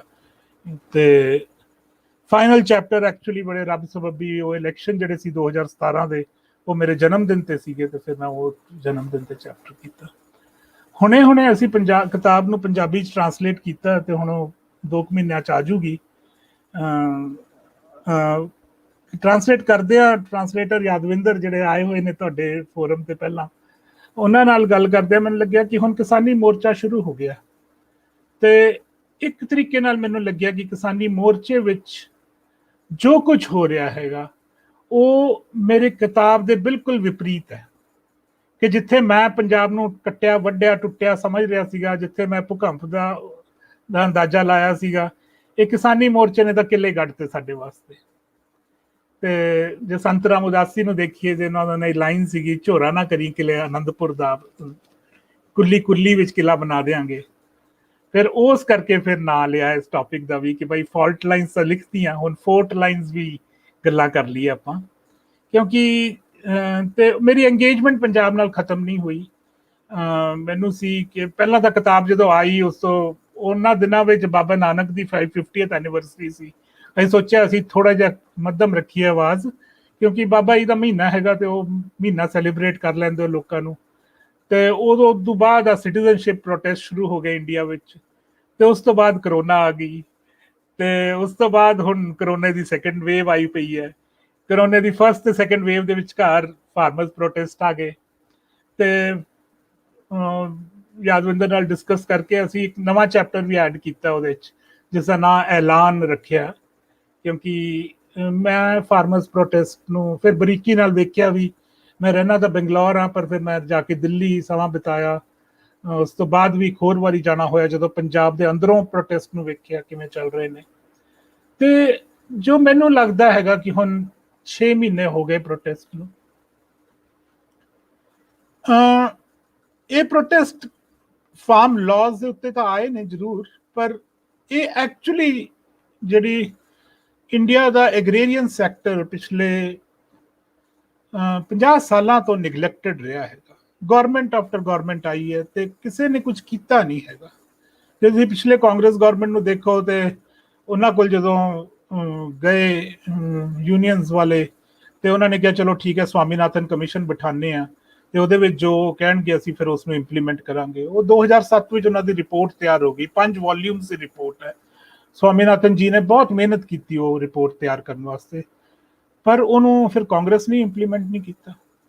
ਜਦੋਂ ਭਾਜਪਾ ਆ ਰਹੀ ਸੀਗੀ ਬੀਜੇਪੀ, ਉਦੋਂ ਇਹ ਕਹਿੰਦੀ ਕਿ ਇਲੈਕਸ਼ਨ ਮੈਨੀਫੈਸਟੋ ਵਿੱਚ ਪਾਤਾ ਇਹਨਾਂ ਨੇ ਸਵਾਮੀਨਾਥਨ ਕਮਿਸ਼ਨ ਦੀਆਂ ਜਿਹੜੀਆਂ ਟਰਮਸ ਆਫ ਰੈਫਰੈਂਸ ਨੇ, ਕਹਿੰਦੇ ਅਸੀਂ ਇਹ ਸਾਰੇ ਇੰਪਲੀਮੈਂਟ ਕਰਾਂਗੇ। 2014 ਦੀ ਮੈਨੀਫੈਸਟੋ ਚੱਕ ਕੇ ਦੇਖ ਲਓ ਤੁਸੀਂ। ਪਰ ਫਿਰ ਜਦੋਂ ਪਾਵਰ ਚ ਆ ਗਏ ਉਦੋਂ ਕਹਿੰਦੇ ਨਹੀਂ ਜੀ ਇਹ ਇੰਪਲੀਮੈਂਟ ਨਹੀਂ ਹੋ ਸਕਦੀ। ਤੇ ਹੁਣ ਜੋ ਹੋ ਰਿਹਾ ਹੈਗਾ ਫਾਰਮ ਲਾਜ਼ ਦੇ ਅਧੀਨ ਜੋ ਕੀਤਾ ਹੈਗਾ, ਉਹ ਤਾਂ ਬਿਲਕੁਲ ਹੀ ਵਿਪਰੀਤ ਹੈ ਜੋ ਵੀ ਸਵਾਮੀਨਾਥਨ ਕਮਿਸ਼ਨ ਕਹਿੰਦੀ ਹੈ। ਤੇ ਇਹ ਜਿਹੜਾ ਪ੍ਰੋਟੈਸਟ ਹੈ, ਟਾਰਗੇਟ ਇਸ ਵੇਲੇ ਇਸ ਦਾ ਜ਼ਰੂਰ ਫਾਰਮ ਲਾਜ਼ ਨੇ, ਪਰ ਜਿਹੜੀ ਦੂਜੀ ਡਿਮਾਂਡ ਹੈਗੀ ਹੈ ਉਹ ਤਾਂ MSP ਦੀ ਹੈਗੀ ਹੈ, ਜਿਹੜੀ ਸਵਾਮੀਨਾਥਨ ਕਮਿਸ਼ਨ ਨਾਲ ਲਿੰਕ ਹੁੰਦੀ ਹੈ ਜਾ ਕੇ, ਜਾਂ ਜਿਹੜੇ ਇਲੈਕਟ੍ਰਿਸਿਟੀ ਵਾਲਾ ਮਸਲਾ ਹੈਗਾ, ਜਾਂ ਜਿਹੜਾ ਸਮੋਕ ਪੋਲਿਊਸ਼ਨ ਵਾਲਾ ਮਸਲਾ ਹੈਗਾ। ਜੇ ਆਪਾਂ ਦੇਖੀਏ ਤਾਂ ਇਹ ਪ੍ਰੋਟੈਸਟ ਐਕਚੁਅਲੀ ਉਹ ਸਾਰਾ ਰੋਸ ਜਿਹੜਾ 50 ਸਾਲਾਂ ਤੋਂ ਭਖ ਰਿਹਾ ਸੀਗਾ ਕਿਸਾਨੀ ਵਿੱਚ, ਖਾਸ ਕਰ ਨਾਰਥ ਇੰਡੀਆ ਦੀ ਕਿਸਾਨੀ ਵਿੱਚ, ਉਹ ਸਾਰਾ ਉਜਾਗਰ ਹੋਇਆ ਇਸ ਪ੍ਰੋਟੈਸਟ ਵਿੱਚ। ਪਰ ਜਿਹੜੀ ਮੈਨੂੰ ਇਹਦੀ ਚੰਗੀ ਗੱਲ ਲੱਗਦੀ ਹੈ ਉਹ ਇਹ ਹੈ ਕਿ ਬਿਲਕੁਲ ਨਾਨ ਵਾਇਲੈਂਟਲੀ ਹੋਇਆ। ਹਾਲਾਂਕਿ ਜੇ ਆਪਾਂ ਦੇਖੀਏ ਕਿਸੇ ਵੀ, ਦੇਖੋ ਇੱਕ ਜ਼ਮਾਨਾ ਸੀਗਾ ਆਜ਼ਾਦੀ ਤੋਂ ਪਹਿਲਾਂ, ਤੁਹਾਡੀ ਤੇ ਸਾਡੀ ਦੋਵਾਂ ਦੀ ਆਜ਼ਾਦੀ ਤੋਂ ਪਹਿਲਾਂ, ਜਦੋਂ ਇੱਕ ਨਾਨ ਵਾਇਲੈਂਟ ਪ੍ਰੋਟੈਸਟ ਹੁੰਦੇ ਸੀਗੇ ਤੇ ਉਹਨਾਂ ਨੂੰ ਗਵਰਨਮੈਂਟ, ਉਦੋਂ ਦੇ ਹੁਕਮਰਾਨ ਬ੍ਰਿਟਿਸ਼ਰਸ ਥੋੜਾ ਬਹੁਤ ਸੁਣ ਵੀ ਲੈਂਦੇ ਸੀਗੇ।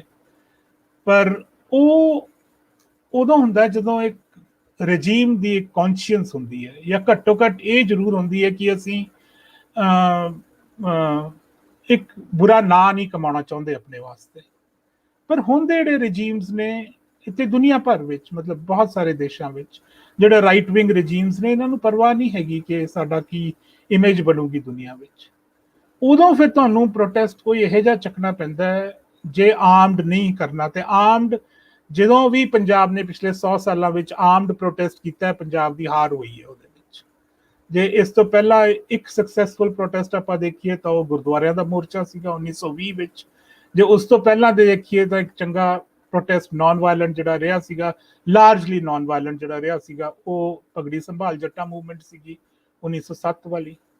ਤੇ ਉਸ ਤੋਂ ਬਾਅਦ ਜਦੋਂ ਆਪਣੇ ਪ੍ਰੋਟੈਸਟ ਵਾਇਲੈਂਟ ਹੁੰਦੇ ਨੇ ਤਾਂ ਫਿਰ ਪੰਜਾਬ ਦਾ ਘਾਣ ਹੁੰਦਾ, ਪੰਜਾਬ ਹਾਰਦਾ ਉਹਨਾਂ ਮੂਵਮੈਂਟਸ ਵਿੱਚ।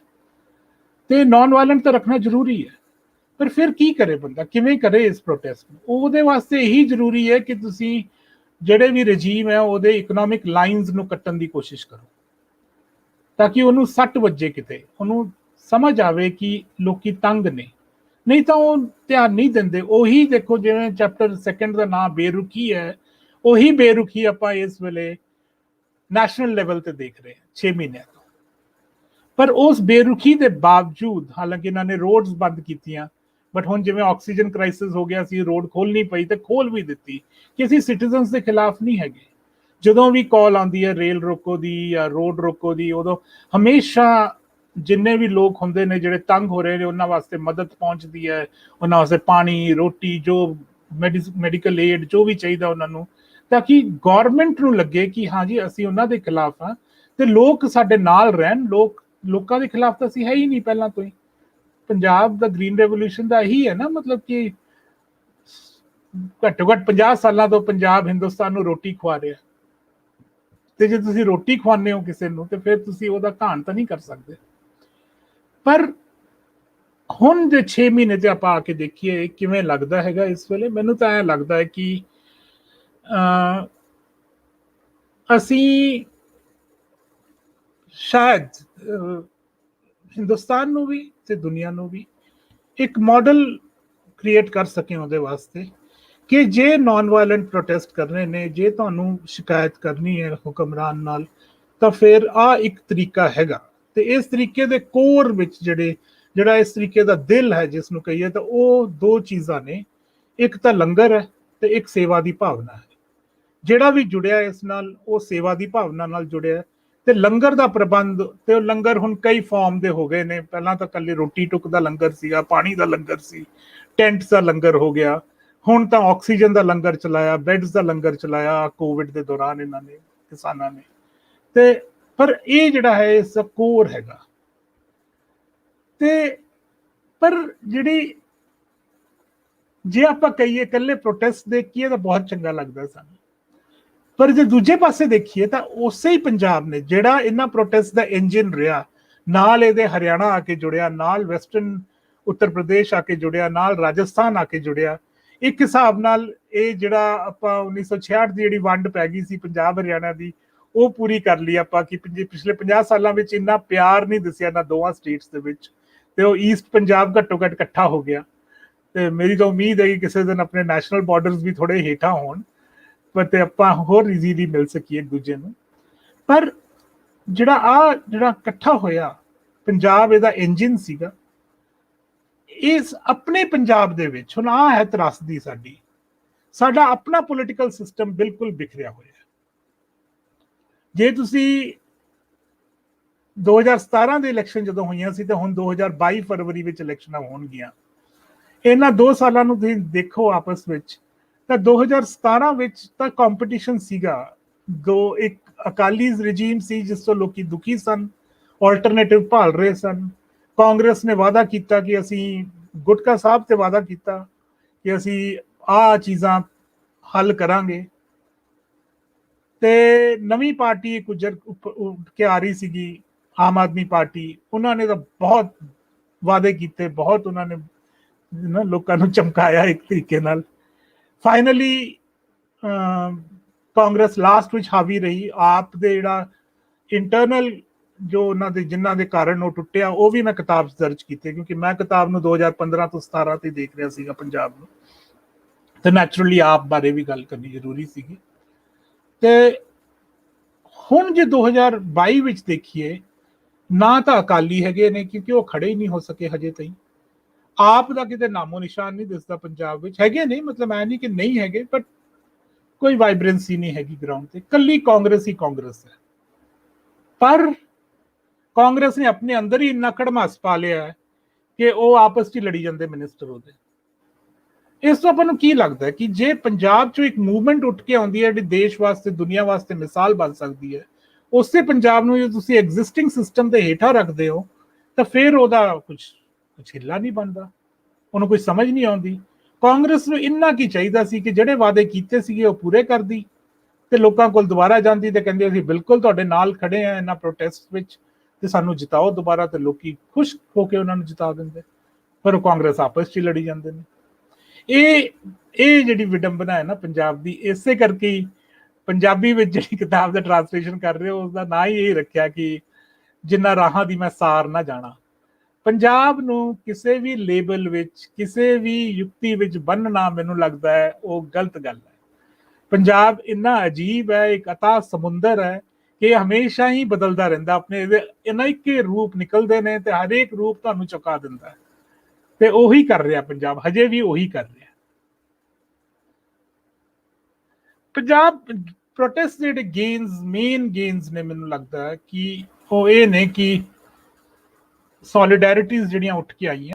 ਐ ਨਹੀਂ ਮੈਂ ਕਹਿੰਦਾ ਕਿ ਕੋਈ ਵੀ ਪ੍ਰੋਟੈਸਟ ਨੂੰ ਆਪਾਂ, ਮੇਰਾ ਖਿਆਲ ਹੈ ਕਿ ਆਪਾਂ ਨਾ ਤਾਂ ਉਸ ਨੂੰ ਸਿਰ ਤੇ ਚੱਕ ਕੇ ਸੋਚੀਏ ਕਿ ਹਾਂ ਵਧੀਆ ਕਰਤਾ, ਨਾ ਹੀ ਆਪਾਂ ਉਸ ਨੂੰ ਡਿਸਮਿਸ ਕਰੀਏ। ਆਪਾਂ ਜੋ ਚੀਜ਼ ਹੈਗੀ ਹੈ ਸਾਡੇ ਸਾਹਮਣੇ ਉਸ ਨੂੰ ਦੇਖੀਏ ਤੇ ਸਮਝਣ ਦੀ ਕੋਸ਼ਿਸ਼ ਕਰੀਏ ਕਿ ਕੀ ਹੋਇਆ ਇੱਥੇ। ਤੇ ਉਹਦੇ ਵਿੱਚ ਜੇ ਕਿਸਾਨ ਲੀਡਰਾਂ ਤੋਂ ਪੁੱਛ ਲਓ, ਜੇ ਸਾਡੇ ਵਰਗਿਆਂ ਤੋਂ ਪੁੱਛੋ ਜਿਹੜੇ ਇਸ ਨੂੰ ਡਾਕੂਮੈਂਟ ਕਰਨ ਦੀ ਕੋਸ਼ਿਸ਼ ਕਰ ਰਹੇ ਨੇ, ਤੇ ਤੁਸੀਂ ਦੇਖੋਗੇ ਕਿ ਜਦੋਂ ਸ਼ੁਰੂ ਹੋਏ ਸੀ ਪ੍ਰੋਟੈਸਟ, ਕਿਸੇ ਨੂੰ ਉਮੀਦ ਨਹੀਂ ਸੀ ਕਿ 6 ਮਹੀਨੇ ਤੱਕ ਚੱਲਣਗੇ, ਜਾਂ ਹੁਣ ਸ਼ਾਇਦ ਮੈਨੂੰ ਨਹੀਂ ਪਤਾ ਕਿੱਥੇ ਜਾਣਗੇ, ਪਰ ਉਹ ਆਪਾਂ ਗੱਲ ਕਰਦੇ ਹਾਂ ਨੈਕਸਟ ਲੈਵਲ ਤੇ। ਬਟ ਹੋਰ ਵੀ ਕੁਝ ਮਹੀਨੇ ਲੱਗ ਸਕਦੇ ਨੇ ਇਸ ਨੂੰ। ਤੇ ਕੋਈ ਸਿਸਟਮ ਨਹੀਂ ਸੀ ਇਹਨਾਂ ਕੋਲ, ਕੋਈ ਤਿਆਰੀ ਨਹੀਂ ਸੀਗੀ ਕਿ ਇੰਨਾ ਵੱਡਾ ਪ੍ਰੋਟੈਸਟ ਕਿਵੇਂ ਮਾਊਂਟ ਕਰਨਾ ਹੈਗਾ। ਪੂਰੀ ਤਰ੍ਹਾਂ ਸਮਝ ਵੀ ਨਹੀਂ ਸੀਗੀ ਜਿਹੜਾ ਤੁਹਾਡਾ ਆਪੋਜੀਸ਼ਨ ਹੈਗਾ, ਪਰ ਇੱਕ ਜੋਸ਼ ਸੀਗਾ ਉਸ ਦਿਨ ਜਦੋਂ 26 ਜਨਵਰੀ ਨਵੰਬਰ ਨੂੰ ਜਦੋਂ ਇਹਨਾਂ ਨੇ ਬੈਰੀਕੇਡ ਤੋੜੇ ਤੇ ਦਿੱਲੀ ਪਹੁੰਚ ਗਏ, ਤੇ ਬਸ ਉਹ ਜੋਸ਼ ਨਾਲ ਆ ਗਏ। ਯੂਥ ਦਾ ਜੋਸ਼ ਸੀਗਾ ਮੋਸਟਲੀ। ਪਰ ਇਸ ਨੇ ਕਿੰਨੀਆਂ ਸੋਲੀਡੈਰਿਟੀਜ਼ ਇਕੱਠੀਆਂ ਕੀਤੀਆਂ। ਇੰਟਰ ਸਟੇਟ ਸੋਲੀਡੈਰਿਟੀਜ਼ ਹਰਿਆਣਾ ਪੰਜਾਬ ਦੀ, ਕਾਸਟ ਸੋਲੀਡੈਰਿਟੀਜ਼, ਜੈਂਡਰ ਸੋਲੀਡੈਰਿਟੀਜ਼, ਯੰਗ ਤੇ 올ਡ ਉਹਨਾਂ ਦੀ ਸੋਲੀਡੈਰਿਟੀਜ਼, ਤੇ ਹੋਰ ਵੀ ਕਈ ਤਰ੍ਹਾਂ ਦੀਆਂ ਸੋਲੀਡੈਰਿਟੀਜ਼ ਇਹਨਾਂ ਨੇ ਕੀਤੀਆਂ। ਪਰ ਜੋ ਮੈਨੂੰ ਲੱਗਦਾ ਮੇਨ ਚੀਜ਼ ਇਹਨਾਂ ਨੇ ਕੀਤੀ ਹੈ ਉਹ ਇਹ ਹੈਗੀ ਹੈ ਕਿ ਜਿਹੜੇ ਤਰੀਕੇ ਨਾਲ ਘੱਟੋ ਘੱਟ ਪਿਛਲੇ 7 ਸਾਲਾਂ ਤੋਂ ਬੀਜੇਪੀ ਤੇ ਐਕਚੁਅਲੀ ਉਸ ਤੋਂ ਪਿਛਲੇ 30 ਸਾਲਾਂ ਤੋਂ ਕਾਂਗਰਸ ਦਾ ਹਿੰਦੂਤਵਾ ਸੌਫਟ ਸੀਗਾ, ਬੀਜੇਪੀ ਦਾ ਹਾਰਡ ਹੈਗਾ। ਪਰ ਚੱਲ ਉਵੇਂ ਉਸੇ ਤਰੀਕੇ ਨਾਲ ਰਹੇ ਨੇ ਦੋਵੇਂ ਪਾਰਟੀ। ਬੀਜੇਪੀ ਨੇ ਹਰ ਚੀਜ਼ ਦਾ ਸਕੇਲ ਚੇਂਜ ਕਰਤਾ ਹੈ। ਜਿਹੜੇ ਰਿਲੀਜੀਅਸ ਲਾਈਨਸ ਤੇ ਸਾਨੂੰ ਦੇਖ ਰਹੇ ਸੀਗੇ, ਸਾਨੂੰ ਸਿਖਾ ਰਹੇ ਸੀ ਇੱਕ ਦੂਜੇ ਨੂੰ ਖਾਲੀ ਰਿਲੀਜਨ ਦੇ ਫਰੇਮਵਰਕ ਤੋਂ ਹੀ ਵੇਖਣਾ ਇੱਕ ਦੂਜੇ ਨੂੰ, ਉਸ ਫਰੇਮਵਰਕ ਨੂੰ ਚੇਂਜ ਕਰ ਰਹੀ ਹੈ ਪ੍ਰੋਟੈਸਟ। ਹੁਣ ਇੱਕ ਕਿਰਤ ਦਾ ਫਰੇਮਵਰਕ ਆ ਰਿਹਾ ਹੈਗਾ ਸਾਡੇ ਸਾਹਮਣੇ ਕਿ ਲੋਕਾਂ ਨੂੰ ਜਿਹੜਾ ਕੰਮ ਕਰਦੇ ਨੇ ਉਸ ਦੇ ਮੁੱਲ ਤੇ ਪਛਾਣੋ, ਬਜਾਏ ਕਿ ਉਹਨਾਂ ਦੇ ਕਿੱਥਾ ਜਨਮ ਹੋਇਆ, ਕਿਹੜੇ ਪਰਿਵਾਰ ਚੋਂ ਆ ਰਹੇ ਨੇ ਤੇ ਕਿਹੜਾ ਧਰਮ ਫੋਲੋ ਕਰਦੇ ਨੇ। ਆਈ ਥਿੰਕ ਜੇ ਇਹ ਇਸਟੈਬਲਿਸ਼ ਕਰ ਲੈਣ ਇਸ ਗੱਲ ਨੂੰ, ਕਿਰਤ ਦੇ ਫਰੇਮਵਰਕ ਨੂੰ, ਤਾਂ ਇਹ ਬਹੁਤ ਵੱਡੀ ਪ੍ਰਾਪਤੀ ਹੋਊਗੀ ਪ੍ਰੋਟੈਸਟ ਵਾਸਤੇ।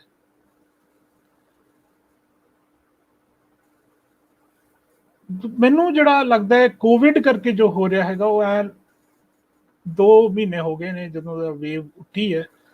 ਉਹ ਜੇ ਤੁਸੀਂ ਦੇਖੋ ਉਸ ਮੌਕੇ ਤੇ ਮਾਰਚ ਅਪ੍ਰੈਲ ਤੇ ਫਾਰਮਰਸ ਦੀ ਜਿਹੜੀ ਕੈਂਪੇਨ ਸੀਗੀ ਨੇਸ਼ਨ ਵਾਈਡ, ਉਹ ਬਹੁਤ ਉੱਚੇ ਲੈਵਲ ਤੇ ਸੀਗੀ। ਤੇ ਕੋਵਿਡ ਕਰਕੇ ਉਸ ਕੈਂਪੇਨ ਵਿੱਚ ਇੱਕ ਠੱਲ ਪੈ ਗਈ ਆ। ਉਹ ਕੈਂਪੇਨ ਮੋਸਟਲੀ ਰਾਕੇਸ਼ ਟਿਕਾਇਤ ਨੇ ਚਲਾਈ ਸੀਗੀ, ਸੰਯੁਕਤ ਕਿਸਾਨ ਮੋਰਚਾ ਵਾਲੇ ਫਾਰਮਰਸ ਵੀ ਨਾਲ ਸੀਗੇ, ਬਟ ਲਾਰਜਲੀ ਰਾਕੇਸ਼ ਟਿਕਾਇਤ ਦੀ ਕੈਂਪੇਨ ਸੀਗੀ। ਹਜੇ ਨਹੀਂ ਸਾਨੂੰ ਪਤਾ ਕਿ ਬਾਕੀ ਹਿੰਦੁਸਤਾਨ ਦੇ ਕਿਸਾਨ ਜਿਹੜੇ ਹੈਗੇ ਨੇ ਕਿ ਉਹ ਇਸ ਮੂਵਮੈਂਟ ਨਾਲ ਉਸੇ ਤਰੀਕੇ ਨਾਲ ਜੁੜੇ ਨੇ ਜਿਵੇਂ ਉਹਨਾਂ ਦਿਨਾਂ ਵਿੱਚ ਜੁੜੇ ਹੋਏ ਸੀਗੇ, ਕਿ ਉਹ ਹੁਣ ਇੰਨੇ ਹਤਾਸ਼ ਹੋ ਗਏ ਨੇ ਕੋਵਿਡ ਨੇ ਜੋ ਸਾਨੂੰ ਤੰਗ ਕੀਤਾ ਪਿਆ ਪੂਰੇ ਦੇਸ਼ ਨੂੰ, ਉਸ ਨਾਲ ਜਿਹੜਾ ਸਾਡਾ ਘਾਣ ਹੋਇਆ ਇਹਦੇ ਕਰਕੇ, ਕਿ ਪਤਾ ਨਹੀਂ ਉਹ ਕਦੋਂ ਉੱਠ ਕੇ ਆਉਣਗੇ ਦੁਬਾਰਾ। ਇਹ ਹਜੇ ਦੇਖ ਰਹੇ ਆਪਾਂ ਨੂੰ ਐਗਜ਼ੈਕਟਲੀ ਨਹੀਂ ਪਤਾ ਹੈਗਾ। ਬਟ ਇੱਕ ਵਾਰੀ ਤਾਂ ਕਿਸਾਨ ਸੰਘਰਸ਼ ਜਿਹੜਾ ਹੈਗਾ ਉਹ ਪੂਰੇ ਹਿੰਦੁਸਤਾਨ ਵਿੱਚ ਫੈਲ ਗਿਆ ਸੀ। ਪੰਜਾਬ ਦਾ ਰੋਲ ਜਿਹੜਾ ਅਹਿਮ ਤੌਰ ਤੇ ਚੇਂਜ ਹੁੰਦਾ ਹੈਗਾ, ਉਹ 26 ਜਨਵਰੀ ਦਾ ਜਿਹੜਾ ਇਨਸੀਡੈਂਟ ਹੈ ਉਹ ਸਾਰਿਆਂ ਨੂੰ ਪਤਾ ਹੈਗੇ ਨੇ। ਬਹੁਤ ਜੋਸ਼ ਸੀ, ਬਹੁਤ ਵੱਡਾ ਹਜੂਮ ਇਕੱਠਾ ਹੋਇਆ ਸੀਗਾ ਦਿੱਲੀ ਦੇ ਬਾਰਡਰਸ ਤੇ। ਮੈਨੂੰ ਲੱਗਦਾ ਹੈ ਉਹਦੇ ਵਿੱਚ ਗਵਰਨਮੈਂਟ ਨੇ ਬੜਾ ਇੱਕ ਚੈਸ ਦੀ ਗੇਮ ਵਾਂਗੂ ਉਸ ਨੂੰ ਖੇਡਿਆ ਤੇ ਬਹੁਤ ਸਾਰੇ ਉਹਦੇ ਸਪਾਰਕਸ ਨਿਕਲੇ ਜਿਵੇਂ ਹੁੰਦੇ ਨਾ। ਤੇ ਪਰ ਉਸ ਸਾਰੇ ਵਾਕਿਆ ਵਿੱਚ ਮੈਨੂੰ ਜਿਹੜਾ ਲੱਗਦਾ ਪਰਸਨਲੀ ਕਿ ਸੰਯੁਕਤ ਕਿਸਾਨ ਮੋਰਚਾ ਨੇ ਕੁਝ ਗਲਤੀਆਂ ਕੀਤੀਆਂ, ਜਿਹੜੀਆਂ ਗਲਤੀਆਂ ਦਾ ਜਵਾਬ ਉਹਨਾਂ ਨੇ ਹਜੇ ਤਾਈਂ ਨਹੀਂ ਦਿੱਤਾ ਸਾਨੂੰ। ਤੇ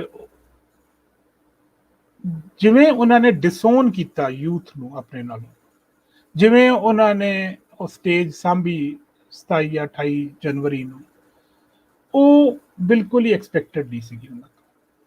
ਕਿਉਂਕਿ ਠੀਕ ਹੈ ਬਹੁਤ ਸਾਰੇ ਤਰੀਕੇ ਦੇ ਲੋਕ ਜੁੜੇ ਹੋਏ ਸੀਗੇ ਪ੍ਰੋਟੈਸਟ ਨਾਲ, ਪਰ ਉਹਨਾਂ ਨੂੰ ਲੇਬਲ ਕਰ ਦੇਣਾ ਤੇ ਉਹੀ ਲਾਈਨ ਦੁਹਰਾਉਣੀ ਜਿਹੜੀ ਗਵਰਨਮੈਂਟ ਨੇ ਤੁਹਾਨੂੰ ਦੇਤੀ ਹੁਣ, ਉਹ ਮੈਨੂੰ ਲੱਗਦਾ ਇੱਕ ਟੈਕਟੀਕਲ ਬਹੁਤ ਵੱਡੀ ਮਿਸਟੇਕ ਸੀ। ਦੂਜਾ ਮਿਸਟੇਕ ਉਹਨਾਂ ਨੇ ਕੀਤਾ ਅਪ੍ਰੈਲ ਵਿੱਚ ਥੋੜਾ ਪ੍ਰੀਮੈਚੁਰ ਹੋ ਕੇ, ਹਾਲਾਂਕਿ ਉਹ ਗੱਲ ਰੱਖੀ ਗਈ ਹੈ ਹਜੇ ਤੱਕ ਕੋਈ ਇੰਨਾ ਹੋਇਆ ਨਹੀਂ ਉਹਦਾ। ਉਹ ਇਹਨਾਂ ਨੇ ਡਿਕਲੇਅਰ ਕਰਤਾ ਸੀ ਅਸੀਂ ਪਾਰਲੀਮੈਂਟ ਮਾਰਚ ਕਰਾਂਗੇ, ਉਸ ਤੋਂ ਬਾਅਦ ਹੀ ਕੋਵਿਡ ਉੱਠਿਆ ਹੀ ਨਹੀਂ ਬੁਰੀ ਤਰ੍ਹਾਂ। ਤੇ ਪਰ ਜੇ ਉਹਨੂੰ ਫਿਰ ਕੁਝ ਜਿਹੜਾ ਯੂਥ ਹੁਣ ਦੁਖੀ ਹੋਇਆ ਸੀਗਾ ਕਿਸਾਨ ਮੋਰਚਾ ਤੋਂ, ਉਹਨਾਂ ਨੇ ਉਸ ਗੱਲ ਨੂੰ ਫੜੀ ਰੱਖੀ ਕਿ ਹੁਣ ਕਿੱਥੇ ਆ ਤੁਹਾਡਾ ਪਾਰਲੀਮੈਂਟ ਮਾਰਚ। ਉਹ ਵੀ ਇੱਕ ਪ੍ਰੋਬਲਮ ਹੀ ਬਣ ਗਈ ਸੰਯੁਕਤ ਕਿਸਾਨ ਮੋਰਚਾ ਵਾਸਤੇ। ਤੇ ਮੈਨੂੰ ਲੱਗਦਾ ਕਿ ਠੀਕ ਹੈ ਲੀਡਰਸ਼ਿਪ ਜਿਹੜੀ ਹੈਗੀ ਹੈ ਸੰਯੁਕਤ ਕਿਸਾਨ ਮੋਰਚਾ ਦੀ, ਉਹਦੇ ਵਿੱਚ ਜਿੰਨੇ ਵੀ ਲੋਕ ਆਗੂ ਹੈਗੇ ਸਾਹਮਣੇ, ਉਹਨਾਂ ਵਿੱਚ ਉਹ ਆਪ ਹੀ ਐਕਸਪੀਰੀਅੰਸ ਕਰ ਰਹੇ ਨੇ ਇਸ ਪ੍ਰੋਟੈਸਟ ਦਾ ਸਕੇਲ, ਉਹ ਹੁਣ ਸਮਝ ਰਹੇ ਨੇ, ਉਹਨਾਂ ਨੂੰ ਪਤਾ ਲੱਗ ਰਿਹਾ ਹੈਗਾ। ਬਟ ਘੱਟੋ ਘੱਟ 26 ਜਨਵਰੀ ਤੋਂ ਬਾਅਦ ਥੋੜੀ ਹੋਰ ਮੈਚੁਰਿਟੀ ਦਿਖਾਉਣੀ ਚਾਹੀਦੀ ਸੀ। ਤੀਜਾ ਜਿਹੜੀ ਵੱਡੀ ਮਿਸਟੇਕ ਹੁਣ ਰੀਸੈਂਟਲੀ ਹੋਈ ਹੈ, ਤੇ ਮੈਨੂੰ ਲੱਗਦਾ ਕਹਿ ਵੀ ਦੇਣੀ ਚਾਹੀਦੀ ਆਪਾਂ ਨੂੰ, ਕਿਉਂਕਿ ਬਹੁਤ ਜ਼ਰੂਰੀ ਹੈ। ਉਹ ਇੱਕ ਲੇਡੀ ਐਕਟਿਵਿਸਟ ਆਈ ਸੀ ਬੰਗਾਲ ਤੋਂ, ਜਿਨ੍ਹਾਂ ਨਾਲ ਦੁਸ਼ਕਰਮ ਵੀ ਹੋਏ ਤੇ ਫਿਰ ਫਾਈਨਲੀ ਉਹਨਾਂ ਦੀ ਡੈਥ ਵੀ ਹੋ ਗਈ ਕੋਵਿਡ ਕਰਕੇ। ਤੇ ਔਰਤਾਂ ਇਸ ਪੂਰੇ ਮੋਰਚੇ ਦੀਆਂ, ਪੂਰੇ ਸੰਘਰਸ਼ ਦੀਆਂ, ਇਹਨਾਂ ਦੀ ਫਾਊਂਡੇਸ਼ਨ ਨੇ। ਉਹਨਾਂ ਤੋਂ ਬਗੈਰ ਇਹ ਮੋਰਚਾ ਇੱਕ ਹਫ਼ਤਾ ਨਹੀਂ ਸੀ ਚੱਲਣਾ। ਤੇ ਮੈਨੂੰ ਪਤਾ ਹੈ ਕਿ ਨਾਰਥ ਇੰਡੀਆ ਦੇ ਕਲਚਰਲ ਕੰਟੈਕਸਟ ਵਿੱਚ ਇੱਕ ਹੈਰਾਨੀ ਵਾਲੀ ਗੱਲ ਹੈ ਕਿ ਇੰਨੀਆਂ ਔਰਤਾਂ ਉੱਠ ਕੇ ਆਈਆਂ, ਜਿਹੜਾ ਕਲਚਰਲ ਕੰਟੈਕਸਟ ਪੈਟਰੀਆਰਕੀ ਤੇ ਫਿਊਡਲਿਜ਼ਮ ਦੇ ਅਧੀਨ ਹੀ ਰਿਹਾ ਹੈਗਾ ਇੰਨੇ ਸਾਲਾਂ ਤੋਂ। ਹਾਲਾਂਕਿ ਔਰਤਾਂ ਨੇ ਬਹੁਤ ਉਹਦੇ ਸਟੈਪਸ ਲਏ ਨੇ, ਪਰ ਫਿਰ ਵੀ ਉਹ ਸੰਘਰਸ਼ ਚੱਲ ਰਿਹਾ ਹੈਗਾ ਉਹ ਵਾਲਾ। ਤੇ ਉਹਦੇ ਵਿੱਚ ਔਰਤਾਂ ਜਿਸ ਤਰੀਕੇ ਨਾਲ ਆਈਆਂ, ਜਿਸ ਤਰੀਕੇ ਨਾਲ ਉਹਨਾਂ ਨੇ ਪਾਰਟਿਸਿਪੇਟ ਕੀਤਾ ਤੇ ਕਰ ਰਹੀਆਂ ਨੇ, ਜਿਸ ਤਰੀਕੇ ਨਾਲ ਕਈ ਸਾਰੇ ਦਿਨ ਔਰਤਾਂ ਵਾਲੇ ਖਾਸ ਦਿਨ, ਵਿਮਨ ਫਾਰਮਰ ਡੇ, ਵਿਮਨਸ ਡੇ, ਹੋਰ ਹੁਣ ਰੀਸੈਂਟਲੀ ਇੱਕ ਹੋਰ, ਇਹ ਜਿਵੇਂ ਉਹਨਾਂ ਨੇ ਸਾਰਾ ਕੁਝ ਸਾਂਭਿਆ, ਸਟੇਜ ਸਾਂਭੀ, ਸਭ ਕੁਝ ਕੀਤਾ। ਉਹਨਾਂ ਨੇ ਦਿਖਾਤਾ, ਮੋਢੇ ਨਾਲ ਮੋਢਾ ਲਾ ਕੇ ਦਿਖਾਤਾ ਕਿ ਅਸੀਂ ਨਾਲ ਹੀ ਖੜੇ ਹਾਂ, ਬਿਲਕੁਲ, ਹੈ ਨਾ। ਤੇ ਫਿਰ ਵੀ ਜੇ ਹੁਣ ਸੰਯੁਕਤ ਕਿਸਾਨ ਮੋਰਚਾ ਨੂੰ ਇਹ ਸਮਝਣਾ ਪਊਗਾ ਕਿ ਸਾਡਾ ਕਿਰਦਾਰ ਜਿਹੜਾ ਸੀਗਾ ਪਹਿਲਾਂ ਸੀਗਾ ਕਿ ਅਸੀਂ ਹਾਂ ਕੁਝ ਇੱਕ ਯੂਨੀਅਨ ਦੇ ਲੀਡਰ ਸੀਗੇ, ਪਰ ਹੁਣ ਅਸੀਂ ਇੱਕ ਬਹੁਤ ਵੱਡੀ ਮੂਵਮੈਂਟ ਦੇ ਆਗੂ ਬਣ ਗਏ ਆ। ਤੇ ਇਹਨਾਂ ਨੂੰ ਹੋਰ ਜ਼ਿੰਮੇਵਾਰੀ ਨਾਲ ਉਸ ਕੇਸ ਨਾਲ ਡੀਲ ਕਰਨਾ ਚਾਹੀਦਾ ਸੀਗਾ, ਅਪ੍ਰੈਲ ਐਂਡ ਵਿੱਚ ਜਿਹੜੀ ਐਕਟਿਵਿਸਟ ਦੀ ਡੈਥ ਹੁੰਦੀ ਹੈ। ਤੇ ਮੈਨੂੰ ਲੱਗਦਾ ਉਹਨਾਂ ਨੇ ਫਿਰ ਵੀ ਨਹੀਂ ਕੀਤਾ। ਤੇ ਹੁਣ ਕੁਝ ਕੇਸ ਹੋਰ ਨਿਕਲ ਕੇ ਆਉਂਦੇ ਰਹਿੰਦੇ ਨੇ ਹਜੇ। ਇਹ ਬਹੁਤ ਜ਼ਰੂਰੀ ਹੈ ਕਿ ਜੇ ਪੰਜਾਬ ਨੇ, ਜੇ ਹਰਿਆਣਾ ਨੇ, ਵੈਸਟਰਨ ਯੂਪੀ ਨੇ, ਰਾਜਸਥਾਨ ਨੇ, ਜੇ ਅਸੀਂ ਸਾਰਿਆਂ ਨੇ ਇਕੱਠਾ ਹੋ ਕੇ, ਕੁਝ ਮੱਧ ਪ੍ਰਦੇਸ਼ ਨੇ ਵੀ, ਜੇ ਅਸੀਂ ਇਕੱਠਾ ਹੋ ਕੇ ਇੱਕ ਐਡਾ ਵੱਡਾ ਇੱਕ ਮੋਰਚਾ ਲਾਇਆ ਹੈ ਜਿਸ ਵਿੱਚ ਅਸੀਂ ਬਰਾਬਰਤਾ ਮੰਗਦੇ ਹਾਂ ਗੌਰਮੈਂਟ ਤੋਂ, ਅਸੀਂ ਕਹਿੰਦੇ ਹਾਂ ਕਿ ਸਾਡੇ ਨਾਲ ਨੈਗੋਸ਼ੀਏਟ ਕਰੋ ਤਾਂ ਕਿ ਅਸੀਂ ਬਰਾਬਰ ਹੋ ਕੇ ਇੱਕ ਦੂਜੇ ਨਾਲ ਗੱਲ ਕਰੀਏ, ਸਾਡੇ ਉੱਤੇ ਤੁਸੀਂ ਆ ਲਾਜ਼ ਨਾ ਥੋਪੋ, ਤੇ ਫਿਰ ਤੁਹਾਨੂੰ ਉਹ ਬਰਾਬਰਤਾ ਵੱਲ ਨੂੰ ਹਰੇਕ ਲੈਵਲ ਤੇ ਉਸ ਬਰਾਬਰਤਾ ਦੀ ਲੋੜ ਹੈਗੀ ਹੈ ਨਾ। ਉਹ ਨਹੀਂ ਕਰਨਾ ਜਾਂ ਉਸ ਤੋਂ ਮੂੰਹ ਵੱਟ ਲੈਣਾ ਜਾਂ ਘੇਸਲ ਮਾਰ ਲੈਣੀ ਕਿ ਹਾਂ ਠੀਕ ਹੈ ਸੋਲਵ ਹੋ ਜਾਊਗਾ ਆਪਣੇ ਆਪ। ਸਭ ਕੁਝ ਆਪਣੇ ਆਪ ਨਹੀਂ ਸੋਲਵ ਹੁੰਦਾ। ਤੇ ਹੁਣ ਮੌਕਾ ਹੈਗਾ। ਤੇ ਪਹਿਲਾਂ ਸ਼ੁਰੂ ਵਿੱਚ ਅਸੀਂ ਵੀ ਡਰੇ ਹੋਏ ਸੀ, ਸਾਰੇ ਡਰੇ ਹੋਏ ਸੀ ਕੀ ਹੋ ਜਾਊਗਾ। ਤੇ ਐਂ ਲੱਗਦਾ ਸੀਗਾ ਕਿ ਹਾਂ ਜੀ ਜੇ ਅਸੀਂ ਕੋਈ ਗੱਲ ਚੱਕੀ, ਜੇ ਕੋਈ ਗੱਲ ਕੀਤੀ ਤਾਂ ਮੋਰਚੇ ਨੂੰ ਢਾਹ ਲੱਗ ਜੂਗੀ। ਪਰ ਹੁਣ ਇੰਨਾ ਡਰਨ ਦੀ ਲੋੜ ਨਹੀਂ ਹੈਗੀ। 6 ਮਹੀਨੇ ਲੱਗ ਗਏ ਨੇ, ਅਸੀਂ ਬੈਠੇ ਹਾਂ, ਗੌਰਮੈਂਟ ਕੋਲ ਵੀ ਕੋਈ ਤਰੀਕਾ ਨਹੀਂ ਹੈਗਾ ਸਾਨੂੰ ਇੱਥੋਂ ਹਿਲਾਉਣ ਦਾ। ਤੇ ਜੇ ਅਸੀਂ ਆਪਣੇ ਆਪ ਨੂੰ ਹੁਣ ਸੁਧਾਰ ਸਕਦੇ ਹਾਂ, ਜੇ ਅਸੀਂ ਆਪਣੇ ਆਪ ਨੂੰ ਕੁਝ ਬਣਾ ਸਕਦੇ ਹਾਂ ਤਾਂ ਸਾਨੂੰ ਬਣਾ ਲੈਣਾ ਚਾਹੀਦਾ ਹੈ ਨਾ। ਮੈਨੂੰ ਲੱਗਦਾ ਕਿ ਇਹ ਕਮੀਆਂ ਰਹੀਆਂ ਨੇ। ਪੰਥਕ ਗਰੁੱਪਸ ਜਿਹੜੇ ਕੁਝ ਜੁੜੇ ਤੇ 26 ਜਨਵਰੀ ਨੂੰ ਜਿਹੜੇ ਦੁਖੀ ਹੋਏ, ਜਿਹੜੇ ਗਏ, ਉਹਨਾਂ ਕੋਲ ਵੀ ਕੋਈ ਏਜੰਡਾ ਮੈਨੂੰ ਨਜ਼ਰ ਨਹੀਂ ਆਉਂਦਾ ਕਿ ਇੱਕ ਬਹੁਤ ਵੱਡਾ ਏਜੰਡਾ ਦਿਓ ਨਾ ਸਾਨੂੰ।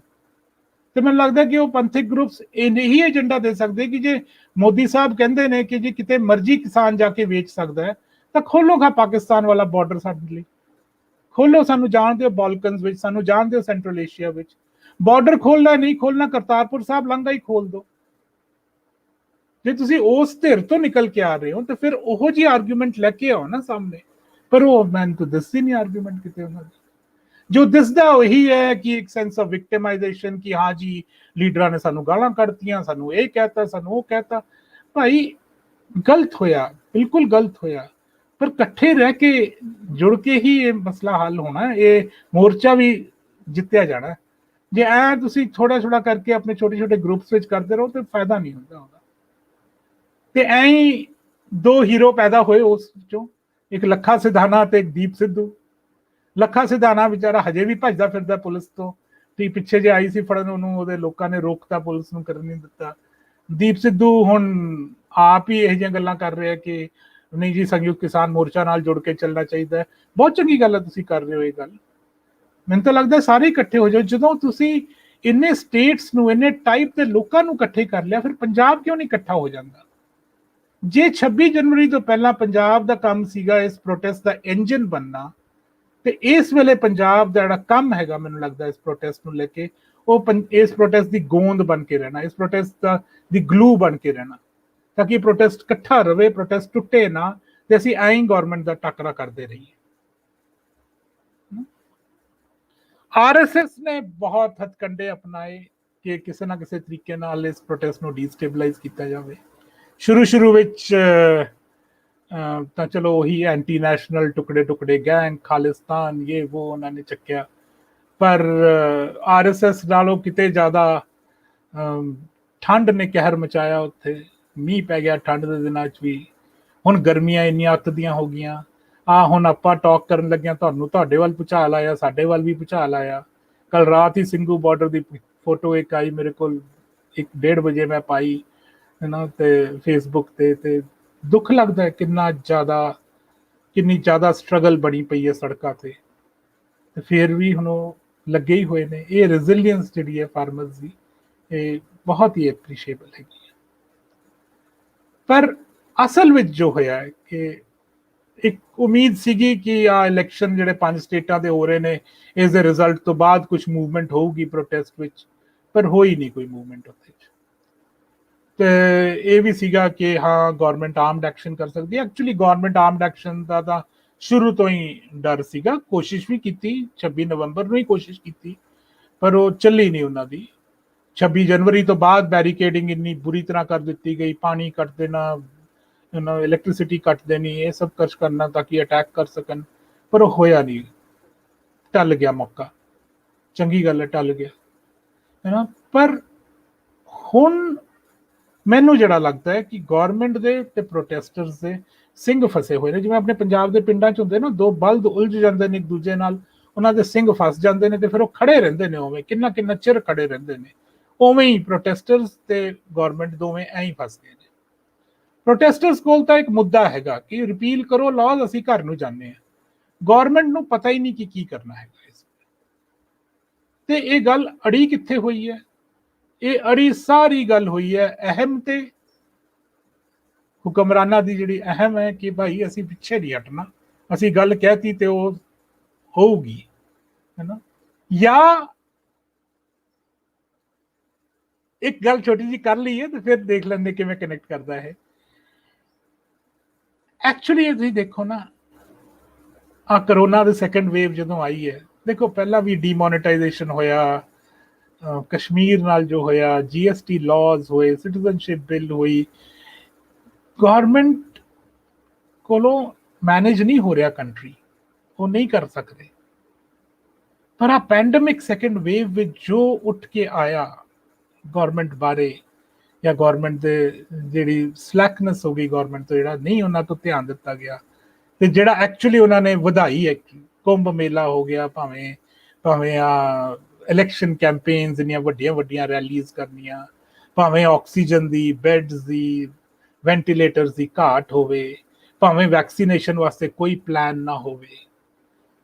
ਜੇ ਸਿਆਣਾ ਹੋਵੇ ਨਾ ਹੁਕਮਰਾਨ, ਤਾਂ ਉਸ ਨੂੰ ਚੇਂਜ ਕਰਨ ਵਾਸਤੇ ਉਹ ਇਹ ਕਹਿ ਸਕਦਾ ਹੈਗਾ ਕਿ ਹਾਂ ਇਹ ਸਾਰੀਆਂ ਗਲਤੀਆਂ ਹੋ ਗਈਆਂ ਸਾਡੇ ਤੋਂ, ਅਸੀਂ ਇਸ ਨੂੰ ਦੇਖ ਰਹੇ ਹਾਂ, ਅਸੀਂ ਕਰ ਰਹੇ ਹਾਂ, ਕਰੈਕਟ ਕਰ ਰਹੇ ਹਾਂ, ਪਰ ਇਸ ਵੇਲੇ ਕਿਸਾਨ ਜਿਹੜੇ ਆਏ ਹੋਏ ਨੇ ਇਹ ਬਹੁਤ ਤੰਗ ਹੋ ਰਹੇ ਨੇ, ਮਹਾਮਾਰੀ ਦੁਬਾਰਾ ਆ ਗਈ ਹੈ, ਆਪਾਂ ਰਿਪੀਲ ਕਰ ਦਈਏ ਲਾਜ਼, ਕਮੇਟੀ ਬਣਾ ਦਈਏ ਆਪਾਂ MSP ਵਾਸਤੇ, ਤੇ ਇਹਨਾਂ ਨੂੰ ਰਵਾਨਾ ਕਰੀਏ ਘਰ ਨੂੰ। ਉਹ ਗਵਰਨਮੈਂਟ ਵਾਸਤੇ ਬਹੁਤ ਵਾਹ ਕਮਾ ਸਕਦੀ ਸੀ ਗਵਰਨਮੈਂਟ ਜੇ ਉਹ ਕਰਦੀ ਤਾਂ। ਪਰ ਫਿਰ ਜਦੋਂ ਟਾਈਮ ਨਹੀਂ ਠੀਕ ਚੱਲ ਰਿਹਾ ਕਿਸੇ ਦਾ, ਫਿਰ ਉਹ ਨਹੀਂ ਚੱਲ ਰਿਹਾ। ਇਸੇ ਗਵਰਨਮੈਂਟ ਦਾ ਟਾਈਮ ਬਹੁਤ ਠੀਕ ਚੱਲਿਆ ਪਿਛਲੇ ਦਿਨਾਂ ਵਿੱਚ, ਪਿਛਲੇ ਸਾਲਾਂ ਵਿੱਚ। ਅੱਜ ਕੱਲ ਇਹਦਾ ਟਾਈਮ ਨਹੀਂ ਠੀਕ ਚੱਲ ਰਿਹਾ। ਤੇ ਕਿਸਾਨਾਂ ਵਾਸਤੇ ਓਨੈਸਟਲੀ, ਜਿਵੇਂ ਮੈਂ ਦੇਖ ਗਿਆ ਸੀ ਜਦੋਂ ਪੰਜਾਬ ਦੇ ਅੰਦਰੋਂ ਵੇਖ ਰਿਹਾ ਸੀਗਾ, ਇਹਨਾਂ ਦਾ ਇੱਕ ਟੈਂਪਲੇਟ ਬਣ ਗਿਆ ਪ੍ਰੋਟੈਸਟ ਕਿ ਹਾਂ ਜੀ ਕਿਹੜੇ ਪਿੰਡ ਤੋਂ ਕਿੰਨੇ ਬੰਦੇ ਕਿੰਨਾ ਸਮਾਨ ਲੈ ਕੇ ਕਦੋਂ ਪਹੁੰਚਣਗੇ, ਕਿੰਨੇ ਬੰਦੇ ਉੱਥੋਂ ਰਵਾਨਾ ਹੋਣਗੇ, ਵਾਪਸ ਆਉਣਗੇ ਆਪਣੇ ਘਰਾਂ ਨੂੰ, ਕਿਹੜੇ ਬੰਦੇ ਦੀ ਵਾਹੀ ਕਿਹੜਾ ਕਰ ਲੂਗਾ, ਕਿਹੜੇ ਬੰਦੇ ਦਾ ਜਿਹੜਾ ਹੋਰ ਕੋਈ ਬਿਜ਼ਨਸ ਹੈਗਾ ਦੂਜਾ ਦੇਖ ਲੂਗਾ। ਇਹ ਸਾਰਾ ਕੁਝ ਸੈੱਟ ਹੋ ਗਿਆ ਪਿੰਡ ਲੈਵਲ ਤੇ ਪ੍ਰੋਟੈਸਟ ਹੁਣ ਚਲਾਉਣੇ ਕੋਈ ਇੰਨੀ ਮੁਸ਼ਕਿਲ ਗੱਲ ਨਹੀਂ ਰਹੀ। ਹਾਂ ਇਹ ਜਿਹੜਾ ਵੈਦਰ ਕੰਡੀਸ਼ਨਸ ਨੇ, ਭਾਵੇਂ ਸਰਦੀ, ਗਰਮੀ, ਮੌਨਸੂਨ, ਇਹ ਤਾਂ ਭਾਰੇ ਪੈਂਦੇ ਨੇ ਪ੍ਰੋਟੈਸਟ ਤੇ, ਪਰ ਚਲਾਉਣਾ ਇੰਨਾ ਮੁਸ਼ਕਿਲ ਨਹੀਂ ਰਿਹਾ ਪ੍ਰੋਟੈਸਟ। ਪਰ ਗਵਰਨਮੈਂਟ ਕੋਲ ਕੋਈ ਉਪਚਾਰ ਨਹੀਂ ਹੈਗਾ, ਤੇ ਉਹਦਾ ਇੱਕੋ ਹੀ ਕਾਰਨ ਹੈ ਕਿ ਪਿਛਲੇ 7 ਸਾਲਾਂ ਤੋਂ ਇੱਕ ਸਟਰੋਂਗਮੈਨ ਇਮੇਜ ਬਣੀ ਹੋਈ ਹੈ ਮੋਦੀ ਸਾਹਿਬ ਦੀ ਕਿ ਹਾਂ ਜੀ ਮੈਂ ਹਾਂ ਤੇ ਮੈਂ ਬਣਾਵਾਂਗਾ ਇਸ ਨੂੰ ਇੱਕ ਹਿੰਦੂ ਰਾਸ਼ਟਰ, ਤੇ ਮੈਂ ਬਣਾਵਾਂਗਾ ਟੈਂਪਲ, ਤੇ ਮੈਂ ਕਰਾਂਗਾ ਇਸ ਦਾ ਭਲਾ, ਤੇ ਉਹ ਸਾਰੀ ਗੱਲਾਂ ਜਿਹੜੀਆਂ ਹੈਗੀਆਂ, ਜਿਹੜਾ ਸਾਰੀ ਭਗਤਾਂ ਦੀ ਵੋਕੈਬਲਰੀ ਜਿਹੜੀ ਹੈਗੀ ਹੈ, ਤੇ ਉਸ ਤੋਂ ਇਹ ਪਿੱਛੇ ਜੇ ਹਟ ਜਾਂਦੇ ਨੇ ਇਸ ਲਾਜ਼ ਤੋਂ, ਤੇ ਉਹ ਸਾਰੀ ਇਮੇਜ ਜਿਹੜੀ ਉਹਨਾਂ ਦੀ ਮਸੀਹਾ ਦੀ ਇਮੇਜ ਜਿਹੜੀ ਹੈਗੀ ਆ ਉਹ ਕਰੰਬਲ ਕਰ ਚੁੱਕੀ, ਉਹ ਟੁੱਟ ਚੁੱਕੀ। ਇੱਥੇ ਲਿਆ ਕੇ ਰੱਖਤਾ ਫਾਰਮਰਸ ਨੇ ਇਹਨਾਂ ਨੂੰ। ਹੁਣ ਅੱਗੇ ਕੀ ਹੋਊਗਾ ਕੀ ਨਹੀਂ ਹੋਊਗਾ, ਮੇਰੇ ਮਨ 'ਚ ਇੱਕ ਵੇ ਆਊਟ ਜਿਹੜਾ ਹੈਗਾ ਉਹ ਇਹ ਹੈ ਕਿ ਇੱਕ ਸੁਪਰੀਮ ਕੋਰਟ ਨੇ, ਤੁਹਾਨੂੰ ਯਾਦ ਹੋਊਗਾ ਦਸੰਬਰ ਵਿੱਚ ਕਮੇਟੀ ਬਣਾਈ ਸੀਗੀ ਜਿਹਦੇ ਵਿੱਚ ਆਪਣੇ ਭੁਪਿੰਦਰ ਸਿੰਘ ਮਾਨ ਹੁਣੀ ਨਿਕਲ ਕੇ ਆ ਗਏ ਸੀ ਬਾਹਰ। ਜੇ ਗਵਰਨਮੈਂਟ ਥੋੜੀ ਜਿਹੀ ਵੀ ਸਿਆਣਪ ਰੱਖੇ, ਉਹ ਕਮੇਟੀ ਦਾ ਪਤਾ ਨਹੀਂ ਕੀ ਕਿਹਾ ਹੈ, ਉਹ ਸੀਲਡ ਐਨਵੈਲਪ ਵਿੱਚ ਰਿਪੋਰਟ ਗਈ ਹੋਈ ਹੈ ਮੇਰੇ ਖਿਆਲ 31 ਮਾਰਚ ਦੀ, ਤੇ 2 ਮਹੀਨੇ ਹੋ ਗਏ ਉਹ ਖੋਲੀ ਵੀ ਨਹੀਂ ਸੀਲਡ ਐਨਵੈਲਪ ਇਹਨਾਂ ਨੇ। ਜੇ ਹੁਣ ਖੋਲ ਲੈਣ ਤੇ ਕਹਿ ਦੇਣ ਕਿ ਪਤਾ ਨਹੀਂ, ਇੱਕ ਗੱਲ ਹੀ ਕਹਿਣਾ ਉਹਨਾਂ ਨੇ ਕਿ ਰਿਕਮੈਂਡੇਸ਼ਨ ਹੈ ਕਿ 3 ਸਾਲਾਂ ਵਾਸਤੇ ਯਾਨੀ ਨੈਕਸਟ ਜਨਰਲ ਇਲੈਕਸ਼ਨਸ ਤੇ ਆਪਾਂ ਇਹ ਲਾਜ਼ ਨੂੰ ਪੋਸਟਪੋਨ ਕਰਦੇ ਹਾਂ, ਤੇ ਐਮਐਸਪੀ ਵਾਸਤੇ ਅਸੀਂ ਕਮੇਟੀ ਗਠਿਤ ਕਰਦੇ ਹਾਂ, ਤੇ ਆੜਾ ਇਲੈਕਟ੍ਰਿਸਿਟੀ ਤੇ ਸਮੋਕ ਵਾਲਾ ਆਰਡੀਨੈਂਸਸ ਉਹ ਨਹੀਂ ਲੈ ਕੇ ਆਵਾਂਗੇ। ਦੋਵੇਂ ਸਾਈਡਸ ਇਸ ਵੇਲੇ ਉਸ ਤੇ ਮੇਰਾ ਖਿਆਲ ਹੈ ਸ਼ਾਇਦ ਐਗਰੀ ਕਰ ਜਾ, ਜੇ ਖਤਮ ਕਰਨਾ ਹੋਵੇ ਪ੍ਰੋਟੈਸਟ ਗਵਰਨਮੈਂਟ ਨੇ। ਪਰ ਜੇ ਨਹੀਂ ਕਰਨਾ, ਜੇ ਐਂ ਚੱਲਦੇ ਰੱਖਣਾ ਹੈ, ਤੇ ਇਹੀ ਹੈ ਗਵਰਨਮੈਂਟ ਦਾ ਤਰੀਕਾ। ਮਤਲਬ ਜੇ ਇੰਨੇ ਲੰਬੇ ਨਾ ਜਾਂਦੇ ਤਾਂ ਫਿਰ ਕਈ ਸਾਰੇ ਜਿਹੜੇ ਇਨਸੀਡੈਂਟਸ ਹੋਏ ਨੇ ਪ੍ਰੋਟੈਸਟ ਦੇ ਵਿੱਚ ਉਹ ਨਾ ਹੁੰਦੇ। ਬਹੁਤ ਟਾਈਪ ਦੇ ਇਨਸੀਡੈਂਟਸ, ਕੱਲਾ ਇੱਕੋ ਹੀ ਜੈਂਡਰ ਲੈ ਕੇ ਨਹੀਂ, ਕਈ ਟਾਈਪ ਦੀ ਚੀਜ਼ਾਂ ਜਿਹੜੀਆਂ ਹੁੰਦੀਆਂ ਨੇ ਉਹ ਨਾ ਹੁੰਦੇ। ਤੇ ਉਹ ਗਵਰਨਮੈਂਟ ਸੋਚ ਰਹੀ ਹੈ ਕਿ ਹਾਂ ਜੀ ਲੱਗੇ ਹੈ, ਇਹਨਾਂ ਵਿੱਚ ਆਪਣੇ ਆਪ ਹੀ ਫੁੱਟ ਪਊਗੀ, ਆਪਣੇ ਆਪ ਹੀ ਤਰੀੜਾਂ ਆਉਣਗੀਆਂ, ਆਪਣੇ ਆਪ ਹੀ ਟੁੱਟ ਜਾਣਗੇ, ਆਪਣੇ ਆਪ ਹੀ ਢਹਿ ਜਾਣਗੇ, ਪਰ ਉਹ ਨਹੀਂ ਢਹਿਣਗੇ। ਹੁਣ ਤਾਂ ਪੱਕਾ ਹੀ ਲੱਗਦਾ ਕਿ ਉਹ ਖੜੇ ਨੇ ਤਾਂ ਖੜੇ ਨੇ। ਇੱਕ ਡੇਟ ਹੁਣ ਜਿਵੇਂ 26 ਜਨਵਰੀ ਸੀਗੀ ਉਵੇਂ 15 ਅਗਸਤ ਆ ਸਕਦੀ ਹੈ ਡੇਟ, ਪਤਾ ਨਹੀਂ ਕੀ ਹੋਊਗਾ, ਮੈਨੂੰ ਨਹੀਂ ਪਤਾ। ਬਟ ਇੱਕ ਡੈਫੀਨੇਟ ਜਿਹੜੀ ਚੀਜ਼ ਆ ਰਹੀ ਹੈ ਸਾਹਮਣੇ ਉਹ ਯੂਪੀ ਇਲੈਕਸ਼ਨਸ ਆ ਰਹੇ ਨੇ, ਤੇ ਵੈਸਟ ਯੂਪੀ ਵਿੱਚ ਜਿੰਨਾ ਰੋਸ਼ ਬਣਿਆ ਹੋਇਆ ਹੈ, ਉਸ ਨਾਲ ਜੇ ਬੀਜੇਪੀ ਹਾਰ ਜਾਂਦੀ ਹੈ ਯੂਪੀ ਇਲੈਕਸ਼ਨਸ ਤਾਂ ਫਿਰ ਉਹਦੇ ਵਾਸਤੇ ਸੈਂਟਰਲ ਜਨਰਲ ਇਲੈਕਸ਼ਨਸ 2024 ਚ ਵਿਨ ਕਰਨਾ ਵੀ ਬਹੁਤ ਮੁਸ਼ਕਿਲ ਹੈ। ਤੇ ਮੇਰਾ ਖਿਆਲ ਗਵਰਨਮੈਂਟ ਦੇ ਇੰਟਰਸਟ ਵਿੱਚ ਹੀ ਹੈ ਕਿ ਮੰਨ ਲਓ ਕਿਸਾਨਾਂ ਦੀ ਗੱਲ ਤੇ ਹਟ ਜਾਓ ਪਿੱਛੇ, ਤੇ ਫਿਰ ਦੇਖ ਲਾਂਗੇ ਆਪਾਂ ਅੱਗੇ। ਮੇਨ ਗੱਲ ਇੱਕ ਲਾਸਟ 1-2 ਚੀਜ਼ਾਂ ਜਿਹੜੀਆਂ ਹੈਗੀਆਂ ਉਹ ਇਹ ਹੈ ਕਿ ਜੇ ਇਹ ਲਾਜ਼ ਅਸੀਂ ਸਾਰੇ ਹੀ ਚਾਹੁੰਦੇ ਹਾਂ ਕਿ ਇਹ ਰਿਪੀਲ ਹੋਣ, ਜੇ ਰਿਪੀਲ ਹੋ ਵੀ ਜਾਂਦੇ ਕੀ ਸਾਡਾ ਕ੍ਰਾਈਸਿਸ ਖਤਮ ਹੋ ਜਾਊਗਾ? ਨਹੀਂ, ਸਾਡਾ ਕ੍ਰਾਈਸਿਸ ਨਹੀਂ ਖਤਮ ਹੋਊਗਾ। ਇਹ ਯਾਦ ਰੱਖਿਓ ਕਿ 50 ਸਾਲਾਂ ਤੋਂ ਕਿਸਾਨੀ ਸੰਕਟ ਵਿੱਚ ਹੈ ਇਸ ਦੇਸ਼ ਵਿੱਚ। ਐਮਐਸਪੀ ਬਣਨ ਨਾਲ ਕਾਫੀ ਕੁਝ ਹੱਲ ਹੋ ਸਕਦਾ ਹੈਗਾ, ਪਰ ਜਿਹੜੀ ਚੇਂਜ ਆਉਣੀ ਹੈ ਉਹ ਬਹੁਤ ਲੰਬੇ ਲੈਵਲ ਤੇ ਆਉਣੀ ਹੈ, ਤੇ ਉਹਦੇ ਵਾਸਤੇ ਕਿਵੇਂ ਆਉਣੀ ਹੈ? ਕਾਰਪੋਰੇਟ ਮਾਡਲ ਤਾਂ ਸਾਨੂੰ ਨਹੀਂ ਚੱਲੂਗਾ, ਪਰ ਜਿਹੜਾ ਇੰਡੀਵਿਜੂਅਲ ਲੈਂਡ ਹੋਲਡਿੰਗਸ ਵਾਲਾ ਮਾਡਲ ਹੈ ਉਹ ਵੀ ਨਹੀਂ ਕੰਮ ਕਰ ਰਿਹਾ। ਛੋਟਾ ਤੇ ਦਰਮਿਆਨਾ ਕਿਸਾਨ ਬਹੁਤ ਬੁਰੀ ਤਰ੍ਹਾਂ ਕੁਚਲਿਆ ਜਾ ਰਿਹਾ ਹੈ। ਕੀ ਕੋਈ ਕੋਆਪਰੇਟਿਵ ਮਾਡਲ ਆ ਸਕਦਾ ਹੈ? ਕੀ ਅਸੀਂ ਕੁਝ ਰੀਜਨਸ ਦੀ ਵਿੱਚ ਡਾਈਵਰਸਿਫਿਕੇਸ਼ਨ ਕ੍ਰੌਪਸ ਦੀ ਇਹ ਜੀ ਕਰ ਸਕਦੇ ਹਾਂ, ਜਿਵੇਂ ਪੰਜਾਬ 'ਚ ਪਾਣੀ ਦਾ ਬਹੁਤ ਘਾਟ ਹੋ ਜਾਂਦੀ ਹੈ, ਹੋ ਗਈ ਹੈ, ਉਹ ਸੋਲਵ ਹੋਵੇ? ਕੀ ਅਸੀਂ ਨੈਚੁਰਲ ਫਾਰਮਿੰਗ ਵੱਲ ਨੂੰ ਟਰਨ ਕਰ ਸਕਦੇ ਹਾਂ? ਇਹ ਸਾਰੀਆਂ ਚੀਜ਼ਾਂ ਵਿਚਾਰਨ ਵਾਲੀਆਂ ਨੇ, ਸਾਰੀਆਂ ਚੀਜ਼ਾਂ ਤੇ ਕੰਮ ਕਰਨ ਵਾਲਾ ਹੈਗਾ। ਜਿਹੜੇ ਜੈਂਡਰ ਰਿਲੇਸ਼ਨਸ ਇੱਥੇ ਸਾਨੂੰ ਪ੍ਰੋਟੈਸਟ ਵਿੱਚ ਦੱਸੇ ਕਿ ਉਹ ਕੰਟੀਨਿਊ ਹੋਣਗੇ, ਉਹ ਬਰਾਬਰੀ ਔਰਤਾਂ ਨੂੰ ਮਿਲੂਗੀ ਘਰਾਂ ਵਿੱਚ। ਜਿਹੜੇ ਕਾਸਟ ਦੀਆਂ ਗੱਲਾਂ ਪ੍ਰੋਟੈਸਟ ਵਿੱਚ ਸੋਲਵ ਹੋਈਆਂ ਨੇ, ਕਿ ਇਹ ਆਮ ਦਿਨਾਂ ਵਿੱਚ ਪ੍ਰੋਟੈਸਟ ਤੋਂ ਬਾਅਦ ਵੀ ਚੱਲਦੇ ਰਹਿਣਗੇ ਉਵੇਂ ਹੀ? ਉਹ ਇੱਜ਼ਤ-ਮਾਨ, ਉਹ ਬਰਾਬਰੀ ਆਊਗੀ ਕਾਸਟ ਦੇ ਵਿਚਕਾਰ? ਇਹ ਸਾਰੀਆਂ ਗੱਲਾਂ ਹਜੇ ਅੱਗੇ ਤੇ ਹੀ ਨੇ। ਪਰ ਇੱਕ ਮੈਨੂੰ ਜਿਹੜਾ ਪਰਸਨਲ ਰਿਲੀਫ ਹੈਗਾ ਉਹ ਇਹ ਹੈਗਾ ਕਿ 1975 ਵਿੱਚ ਪੰਜਾਬ ਨੇ ਬਹੁਤ ਅੱਗੇ ਹੋ ਕੇ ਇੰਦਰਾ ਗਾਂਧੀ ਦਾ ਮੁਕਾਬਲਾ ਕੀਤਾ ਸੀਗਾ ਐਮਰਜੈਂਸੀ ਵੇਲੇ, ਤੇ ਉਸ ਤੋਂ ਬਾਅਦ ਪੰਜਾਬ 20 ਸਾਲਾਂ ਤੇ ਉਸਦੀ ਕੀਮਤ ਚੁਕਾਉਂਦਾ ਰਿਹਾ। ਐਤਕਾ ਮੈਨੂੰ ਲੱਗਦਾ ਹੈ ਥੋੜਾ ਜਿਹਾ ਇਹ ਕਿ ਪੰਜਾਬ ਗਲੂ ਤਾਂ ਜ਼ਰੂਰ ਹੈਗਾ ਇਸ ਪ੍ਰੋਟੈਸਟ ਦਾ, ਪਰ ਇਹ ਲੜਾਈ ਜਿਹੜੀ ਹੈ ਇਹ ਹਿੰਦੀ ਹਾਰਟਲੈਂਡ ਵਿੱਚ ਹੋ ਰਹੀ ਹੈ, ਇਹ ਬਹੁਜਨ ਤੇ ਬ੍ਰਾਹਮਣ ਦੇ ਵਿਚਕਾਰ ਹੋ ਰਹੀ ਹੈ, ਤੇ ਉੱਥੋਂ ਹੀ ਹਿੰਦੁਸਤਾਨ ਡਿਫਾਈਨ ਹੋਣਾ ਚਾਹੀਦਾ, ਨਾ ਕਿ ਉਹਦੇ ਫ੍ਰਿੰਜਸ ਤੋਂ। ਭਾਵੇਂ ਉਹ ਕਸ਼ਮੀਰ ਹੋਵੇ, ਪੰਜਾਬ ਹੋਵੇ, ਨਾਰਥ ਈਸਟ ਹੋਵੇ, ਬਸਤਰ ਹੋਵੇ, ਇੱਥੋਂ ਨਹੀਂ ਹਿੰਦੁਸਤਾਨ ਡਿਫਾਈਨ ਹੋਊਗਾ। ਡਿਫਾਈਨ ਹਿੰਦੁਸਤਾਨ ਇਹਦੀ ਕਾਊ ਬੈਲਟ ਚੋਂ ਹੀ ਹੋਊਗਾ। ਤੇ ਜੇ ਉਹ ਇੱਕ ਇਹੋ ਜਿਹਾ ਹਿੰਦੁਸਤਾਨ ਬਣੂਗਾ ਜਿਹਦੇ ਵਿੱਚ ਸਾਰੇ ਇੱਜ਼ਤ ਮਾਨ ਨਾਲ, ਬਰਾਬਰੀ ਨਾਲ, ਹੱਕਾਂ ਦੇ ਨਾਲ ਰਹਿ ਸਕਣਗੇ ਤਾਂ ਚੰਗੀ ਗੱਲ ਹੈ। ਤੇ ਜੇ ਉਹ ਇਸ ਤਰੀਕੇ ਨਾਲ ਡਿਫਾਈਨ ਹੋਇਆ ਜਿਵੇਂ ਹੁਣ ਤੇ ਹੀ ਹੋਇਆ ਤੇ ਤਾਂ ਅਸੀਂ ਕ੍ਰਾਈਸਿਸ ਤੱਕ ਪਹੁੰਚ ਗਏ ਹਾਂ। ਹੁਣ ਅੱਗੇ ਦੇਖੋ ਕੀ ਹੁੰਦਾ। Thank you. ਜੀ ਸਰ, ਬਹੁਤ ਬਹੁਤ ਸ਼ੁਕਰੀਆ। ਗੱਲਬਾਤ ਤੁਹਾਡੀ ਸੁਣਦਿਆਂ ਜਿਹੜਾ ਨਾ ਅਸੀਂ ਬਹੁਤ ਸਾਰੀਆਂ ਗੱਲਾਂ ਜਿਹੜੀਆਂ ਨੇ ਉਹ ਦੇਣ ਵਿੱਚ ਆਉਂਦੀਆਂ ਰਹੀਆਂ ਔਰ ਨਾਲ ਉਹਨਾਂ ਤੇ ਸੋਚਦੇ ਰਹੇ। ਕਿਸਾਨ ਮੋਰਚੇ ਦੀ ਅਗਰ ਗੱਲ ਕਰੀਏ ਤੇ 6 ਮਹੀਨੇ ਜਿਹੜੇ ਆ ਉਹਨਾਂ ਨੂੰ ਹੋ ਗਏ ਉੱਥੇ ਬੈਠਿਆਂ, ਤੇ ਇਹਨਾਂ 6 ਮਹੀਨਿਆਂ ਦੇ ਵਿੱਚ ਜੇ ਅਸੀਂ ਬਹੁਤ ਹੀ ਸਾਰੀ ਅਗਰ ਅਸੀਂ ਸ਼ਾਮਾਂ ਜਿਹੜੀਆਂ ਵੇਖਦੇ ਹਾਂ ਕਿ ਇਸ ਕਿਸਾਨ ਸੰਘਰਸ਼ ਦਾ ਜਿੱਥੇ ਇੱਕ ਪੋਲੀਟੀਕਲ ਐਸਪੈਕਟ ਮੌਜੂਦ ਹੈ ਕਿ ਇਹਦੇ ਨਾਲ ਯੂਥ ਆ ਕੇ ਜੁੜੀ ਹੈ, ਕੀ ਤੁਸੀਂ ਸਮਝਦੇ ਹੋ ਕਿ ਇਹਦਾ ਲਿਟਰੇਚਰ ਦੇ ਉੱਪਰ ਔਰ ਹਿਸਟਰੀ ਰਾਈਟਿੰਗ ਦੇ ਉੱਪਰ ਔਰ ਇਹਦਾ ਫਿਲਮ ਦੇ ਉੱਪਰ ਔਰ ਗਾਣੇ ਦੇ ਉੱਪਰ ਇਹਦਾ ਕੀ ਅਸਰ ਪਿਆ ਹੈ ਕਿ ਜਿਹੜਾ ਇਹ ਦੋਵਾਂ ਸਾਈਡਾਂ ਤੇ ਕੁਝ ਬਿਹਤਰ ਹੋ ਸਕਦਾ ਹੈ? ਨਹੀਂ, ਬਿਲਕੁਲ ਹੋ ਸਕਦਾ। ਗਾਣੇ ਤਾਂ ਇੱਕ ਵਾਰਾਂ ਦਾ ਚੇਂਜ ਹੋ ਗਏ ਸੀ ਪੰਜਾਬ ਦੇ ਗਾਣੇ।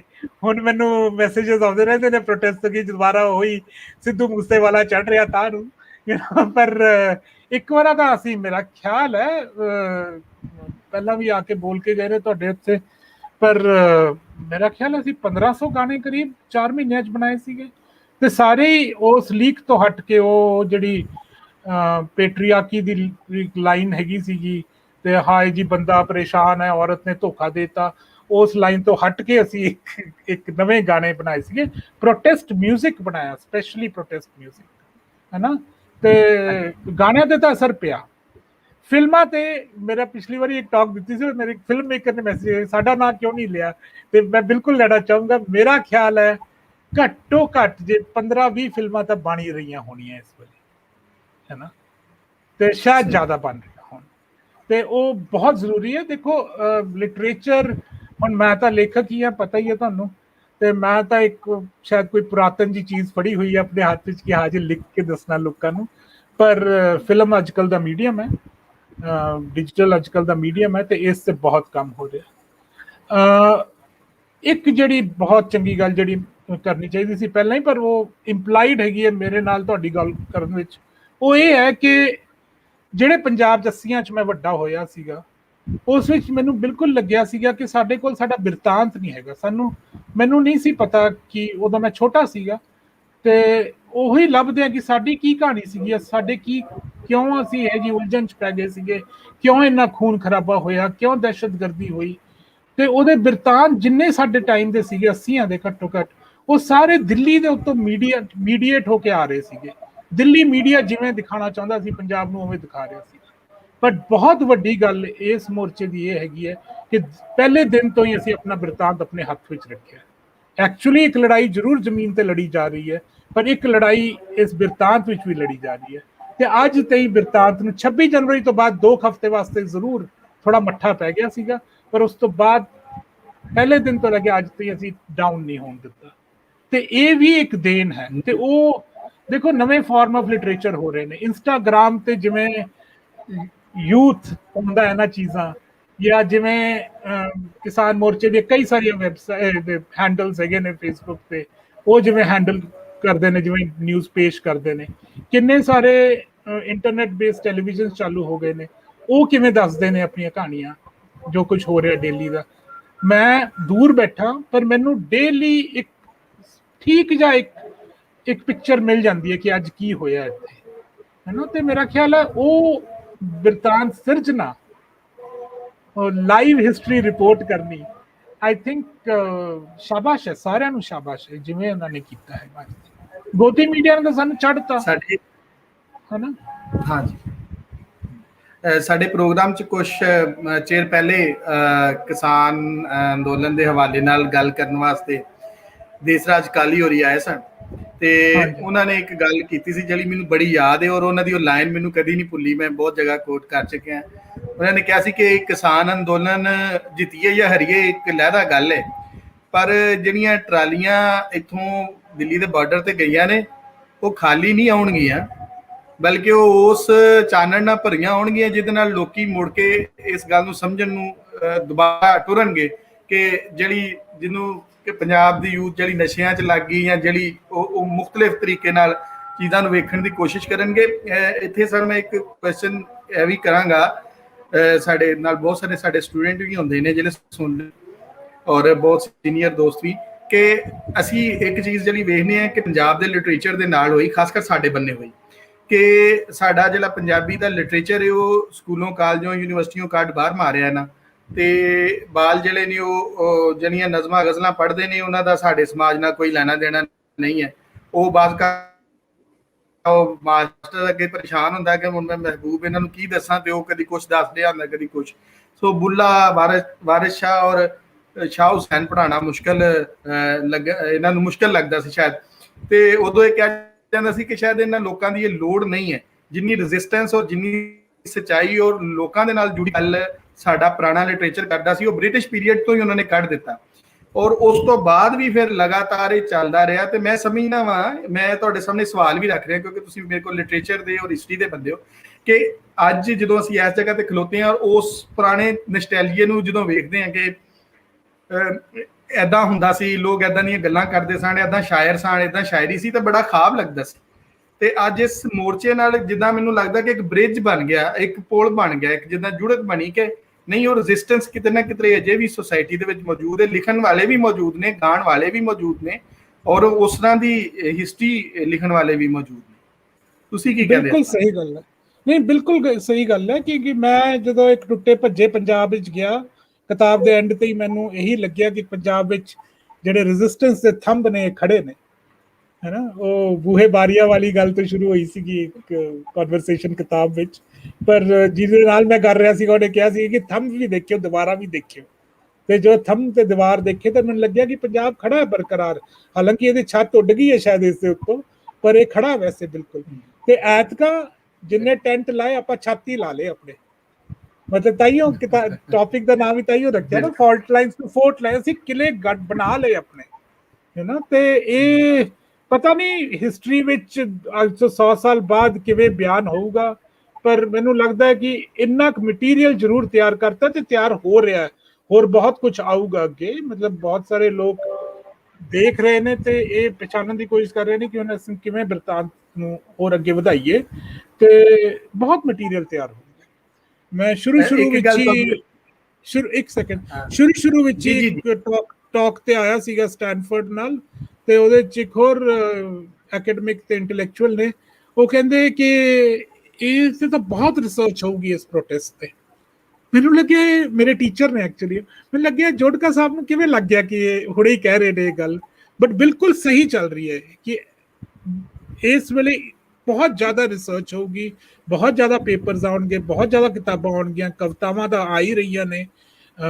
ਬਾਕੀ ਜਿਹੜੇ ਤਰੀਕੇ ਆ ਗਏ ਲਿਟਰੇਚਰ ਕਰਨ ਦੇ ਅੱਜ ਕੱਲ੍ਹ, ਮੈਨੂੰ ਤਾਂ ਲੱਗਦਾ ਹੈ ਕਿ ਜੇ ਬੌਬ ਡਿਲਨ ਨੂੰ ਤੁਸੀਂ ਨੋਬਲ ਪ੍ਰਾਈਜ਼ ਦੇ ਸਕਦੇ ਹੋ, ਤਾਂ ਫਿਰ ਗਾਣਿਆਂ ਨੂੰ ਤੇ ਇੰਸਟਾਗ੍ਰਾਮ ਦੇ ਪੋਸਟ ਨੂੰ ਤੇ ਟਵਿੱਟਰ ਹੈਂਡਲਸ ਨੂੰ ਤੇ ਫੇਸਬੁੱਕ ਨੂੰ, ਇਹ ਸਾਰੇ ਵੈਲਿਡ ਫਾਰਮਸ ਆਫ ਲਿਟਰੇਚਰ ਹੈਗੇ ਨੇ, ਤੇ ਇਹ ਤਾਂ ਬਣ ਹੀ ਰਿਹਾ ਲਿਟਰੇਚਰ ਸਾਡੇ ਸਾਹਮਣੇ। ਬਿਲਕੁਲ ਬਿਲਕੁਲ।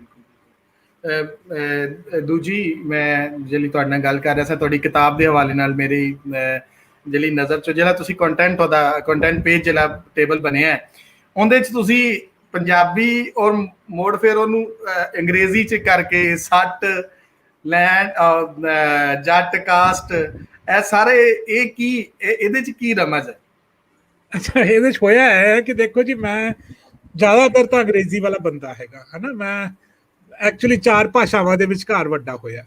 ਉੜੀਸਾ ਵਿੱਚ ਉੜੀਆ ਸੀਗੀ, ਘਰ ਵਿੱਚ ਪੰਜਾਬੀ ਸੀ, ਸਕੂਲ ਵਿੱਚ ਹਿੰਦੀ ਸੀ, ਮਾਰਕੀਟ ਵਿੱਚ ਸਕੂਲ ਵਿੱਚ ਅੰਗਰੇਜ਼ੀ ਸੀ, ਜੋ ਵੀ ਮਤਲਬ 4 ਭਾਸ਼ਾ ਸੀਗੀਆਂ। ਤੇ ਮੇਰੀ ਨਾ ਮਾਤਰ ਭਾਸ਼ਾ ਵਾਲੀ ਸੈਂਸ ਜਿਹੜੀ ਉਹ ਥੋੜੀ ਵੀਕ ਹੈ ਨਾ। ਤੇ ਪਹਿਲੇ ਨਾਵਲ ਵੀ ਅੰਗਰੇਜ਼ੀ 'ਚ ਹੀ ਲਿਖੇ, ਤੇ ਹੁਣ ਵੀ ਮੇਰੀ ਥਿੰਕਿੰਗ ਅੰਗਰੇਜ਼ੀ 'ਚ ਆ ਰਹੀ ਸੀਗੀ। ਪਰ ਪੰਜਾਬ ਵਿੱਚ 2-3 ਸਾਲ ਘੁੰਮਣ ਤੋਂ ਬਾਅਦ ਮੈਂ ਪੰਜਾਬੀ ਵਿੱਚ ਸੋਚਣ ਲੱਗ ਗਿਆ ਸੀ, ਕਿਉਂਕਿ ਸਾਰਾ ਹੀ ਵਿਚਰਨਾ, ਸਾਰਾ ਹੀ ਰਹਿਣਾ ਪੰਜਾਬੀ 'ਚ ਹੀ ਕਰਨਾ, ਤੇ ਫਿਰ ਉਹ ਅੰਗਰੇਜ਼ੀ ਪਿੱਛੇ ਹੋ ਗਈ, ਨੈਚੁਰਲੀ ਪੰਜਾਬੀ ਅੱਗੇ ਆ ਗਈ ਮੇਰੀ। ਜਦੋਂ ਮੈਂ ਲਿਖਣ ਲੱਗਿਆ ਤਾਂ ਲਿਖਣਾ ਤਾਂ ਅੰਗਰੇਜ਼ੀ 'ਚ ਸੀਗਾ। ਮੈਂ ਇਹ ਜਿਹਾ ਸ਼ਬਦ ਲੱਭਦਾ ਸੀ ਆਪਣੇ ਮਨ 'ਚ ਕਿ ਆ ਜਿਵੇਂ 786 ਲਿਖਦੇ ਨੇ ਨਾ ਆਪਾਂ, ਜਾਂ ਓਮ ਲਿਖ ਦਿੰਦੇ ਆ, ਉਵੇਂ ਮੈਂ ਪੰਜਾਬੀ ਦਾ ਸ਼ਬਦ ਲਿਖ ਦੇਵਾਂ ਉੱਤੇ, ਤੇ ਉਹਦੇ ਹੇਠਾਂ ਮੈਂ ਲੇਖ ਲਿਖ ਦੂੰਗਾ ਆਪਣਾ ਚੈਪਟਰ ਦਾ। ਤੇ ਜਦੋਂ ਮੈਂ ਐਡੀਟਰ ਨੂੰ ਦਿੱਤਾ, ਐਡੀਟਰ ਵੀ ਐਕਚੁਅਲੀ ਤਮਿਲੀਅਨ ਮਲਿਆਲੀ ਨੇ, ਪਰ ਉਹ ਪੰਜਾਬ 'ਚ ਰਹੇ 10 ਸਾਲ, ਉਹਨਾਂ ਨੇ ਆ ਪੰਜਾਬੀ ਵਾਲਾ ਸ਼ਬਦ ਦੇਖਿਆ, ਕਹਿੰਦੇ ਆਹੀ ਸਹੀ ਹੈਡਿੰਗ ਹੈ। ਮੈਂ ਕਿਹਾ ਅੱਛਾ ਤੈਨੂੰ ਠੀਕ ਲੱਗਿਆ? ਕਹਿੰਦਾ ਹਾਂ, ਕਹਿੰਦੇ ਆਪਾਂ ਇੰਗਲਿਸ਼ ਟੇਬਲ ਆਫ ਕੰਟੈਂਟਸ ਵਿੱਚ ਵੀ ਪਾਵਾਂਗੇ, ਪੰਜਾਬੀ ਦਾ ਸ਼ਬਦ ਵੀ ਹੋਊਗਾ, ਅੰਗਰੇਜ਼ੀ ਦਾ ਵੀ ਹੋਊਗਾ। ਬਿਲਕੁਲ। ਔਰ ਉਹ ਮੈਨੂੰ ਬਹੁਤ ਹੀ ਮੇਰੇ ਵਾਸਤੇ ਬੜੀ ਖੂਬਸੂਰਤ ਇੱਕ ਸ਼ੈ ਸੀ ਕਿ ਵੇਖੋ ਜਿਹੜਾ ਜਿਸ ਤਰ੍ਹਾਂ ਉਹ ਜਿਹੜਾ ਜਿਵੇਂ ਪਹਿਲਾਂ ਹੀ ਲਫ਼ਜ਼ ਜਿਹੜਾ ਉਹਦਾ ਪੜ੍ਹਦੇ ਆ ਸਾਰੀ ਸਾਹਮਣੇ ਉਹ ਪੂਰੀ ਗੱਲ ਸਾਹਮਣੇ ਆ ਜਾਂਦੀ ਹੈ। ਉਹ ਬੜਾ ਹੀ ਖੂਬਸੂਰਤ ਸੀ। ਔਰ ਸਾਡੇ ਵੇਖਣ ਵਾਲੇ ਸਾਰੇ ਦੋਸਤਾਂ ਨੂੰ ਵੀ ਮੈਂ ਜ਼ਰੂਰ ਕਹਾਂਗਾ ਕਿ ਕਿਤਾਬ ਜਿਹੜੀ ਹੈ ਉਹਨੂੰ ਇੱਕ ਦਫਾ ਵੇਖਣ। ਤੇ ਅੱਜ ਦੀ ਇਸ ਗੱਲ ਤੇ ਆਖਰੀ ਗੱਲ ਮੈਂ ਤੁਹਾਡੇ ਨਾਲ ਜਿਹੜੀ ਸਾਂਝੀ ਕਰਨੀ ਚਾਹਾਂਗਾ ਉਹ ਇਹ ਸਰ ਕਿ ਜਿਹੜੇ ਅੱਜ ਅਸੀਂ ਇਸ ਦਿਨ ਬੈਠੇ ਗੱਲ ਕਰ ਰਹੇ 47 ਤੋਂ ਮਗਰੋਂ ਦੀ ਜਿਹੜੇ ਤਾਰੀਖ ਦੇ ਡਿਪਾਰਟਮੈਂਟ ਨੇ, ਤਾਰੀਖ ਦੀਆਂ ਜਿਹੜੀਆਂ ਮੁਖਤਲਿਫ ਯੂਨੀਵਰਸਿਟੀਆਂ ਦੇ ਵਿੱਚ ਡਿਪਾਰਟਮੈਂਟ ਕੰਮ ਕਰ ਰਹੇ, ਤੁਸੀਂ ਕੀ ਸਮਝਦੇ ਆ ਕਿ 47 ਤੋਂ ਬਾਅਦ ਮੈਂ ਅੱਜ ਤੱਕ ਦੀ ਗੱਲ ਕਰਾਂ ਤਾਂ ਮੈਨੂੰ ਕੋਈ ਰੀਜਨਲ ਹਿਸਟਰੀ ਦੇ ਹਵਾਲੇ ਨਾਲ ਬਹੁਤ ਵੱਡਾ ਮਟੀਰੀਅਲ ਦੋਵਾਂ ਪਾਸੇ ਨਹੀਂ ਮਿਲਦਾ। ਔਰ ਜਿਹੜੇ ਮਤਲਬ ਮੈਂ ਰਾਏ ਅਹਿਮਦ ਖਾਂ ਖਰਲ ਤੇ ਜਦੋਂ ਗੱਲ ਕਰਨਾ ਤੇ ਮੈਨੂੰ ਪਤਾ ਲੱਗਦਾ ਹੈ ਕਿ ਰਾਏ ਅਹਿਮਦ ਖਾਂ ਖਰਲ ਨੂੰ ਮੇਰੇ ਪਰਿਵਾਰ ਵਾਲਾ ਪੰਜਾਬ ਬਿਲਕੁਲ ਨਹੀਂ ਜਾਣਦਾ।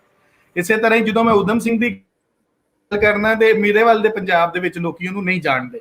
ਔਰ ਜਿਹੜੇ ਸਾਡੇ ਸਾਂਝ ਸੀ ਜਿਹੜੀ ਔਰ ਅਸੀਂ ਤੇ ਕਹਿੰਦੇ ਕਿ ਸਾਂਝ ਜਿੱਥੋਂ ਟੁਰੀ ਬਾਬਾ ਫਰੀਦ ਤੋਂ ਤੇ ਭਗਤ ਸਿੰਘ ਤੋਂ ਬਾਅਦ ਕੋਈ ਵੀ ਨਾ ਰਹੀ।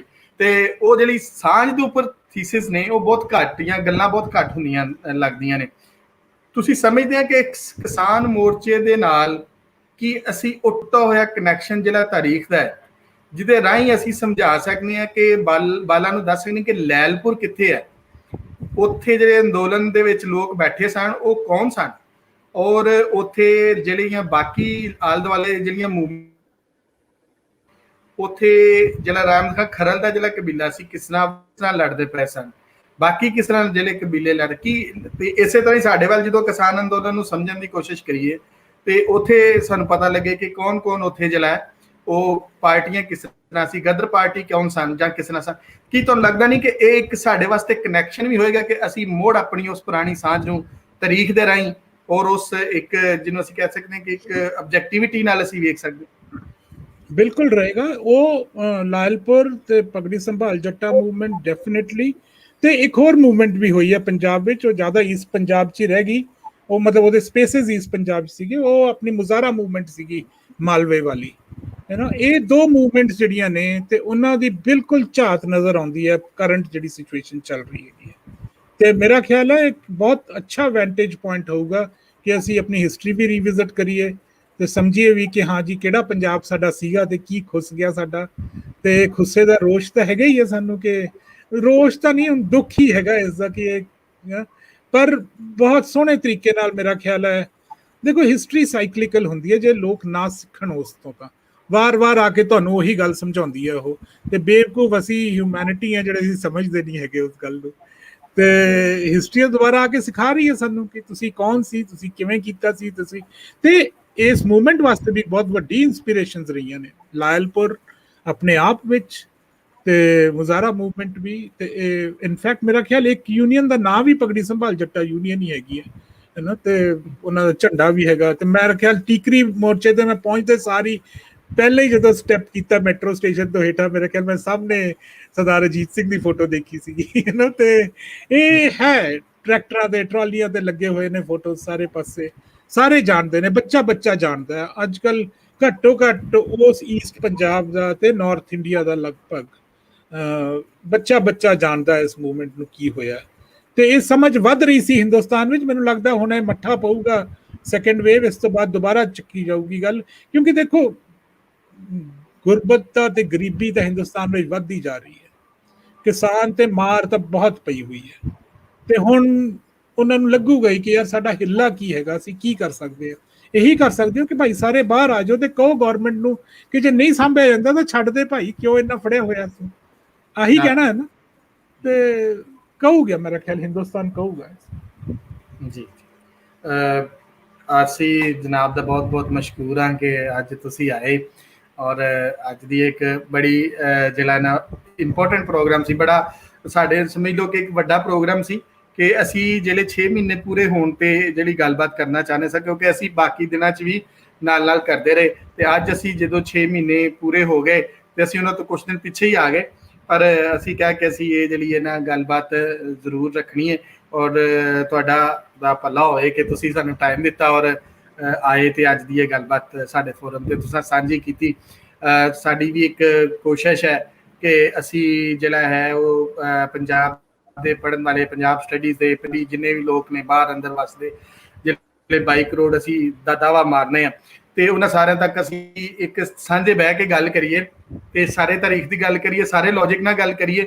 ਉਸ ਤੋਂ ਬਾਅਦ ਫਿਰ ਵਿੱਚੋਂ ਜੋ ਨਿਕਲੇਗਾ ਉਹ ਆਉਣ ਵਾਲੇ ਜਾਂ ਅਸੀਂ ਜਾਂ ਉਹਦੇ ਤੋਂ ਬਾਅਦ ਵਾਲੇ ਲੋਕੀ ਉਹਨੂੰ ਖੁਦ ਹੀ ਨਿਤਾਰ ਲੈਣਗੇ ਕਿ ਇਹਦੇ 'ਚ ਕੀ ਗੱਲਬਾਤ ਸੀ ਜਾਂ ਕਿਸ ਤਰ੍ਹਾਂ ਇਹ ਹੋ ਸਕਦਾ। ਤੇ ਅੱਜ ਦੇ ਇਸ ਪ੍ਰੋਗਰਾਮ ਵਾਸਤੇ ਤੁਹਾਡਾ ਬਹੁਤ ਬਹੁਤ ਸ਼ੁਕਰੀਆ। ਖੁਸ਼ ਰਹੋ, ਆਬਾਦ ਰਹੋ ਤੇ ਸਾਡੇ ਇਸ ਫੋਰਮ ਤੇ ਆਉਂਦੇ ਜਾਂਦੇ ਰਿਹਾ ਕਰੋ। ਨਹੀਂ, ਮਿਹਰਬਾਨੀ ਜੀ, ਬਹੁਤ ਬਹੁਤ ਮੈਨੂੰ ਸੱਦਣ ਵਾਸਤੇ। ਜਿਹੜਾ ਤੁਸੀਂ 22 ਕਰੋੜ ਕਹਿ ਰਹੇ ਹੋ, ਮੈਂ ਕਿਤਾਬ 'ਚ ਵੀ ਆਰਗਿਊ ਕਰਦਾ ਕਿ ਜੇ ਪੰਜਾਬੀ ਨੇ ਬਚਣਾ ਹੈ ਐਜ਼ ਅ ਲੈਂਗੁਏਜ ਤਾਂ ਉਹ 22 ਕਰੋੜ ਲੋਕਾਂ ਦੀ ਲੈਂਗੁਏਜ ਬਣ ਕੇ ਹੀ ਬਚ ਸਕਦੀ ਹੈ। ਤੇ ਜੇ ਉਸ ਤਰੀਕੇ ਨਾਲ ਦੇਖਿਆ ਜਾਵੇ ਤਾਂ ਪੰਜਾਬੀ ਦੁਨੀਆ ਦੀ 9ਵੀਂ ਜਾਂ 10ਵੀਂ ਵੱਡੀ ਭਾਸ਼ਾ ਹੈਗੀ ਹੈ। ਸਾਨੂੰ ਇਕੱਠੇ ਹੀ ਰਹਿਣਾ ਚਾਹੀਦਾ ਸਾਡੀ ਭਾਸ਼ਾ ਦੇ ਕਰਕੇ।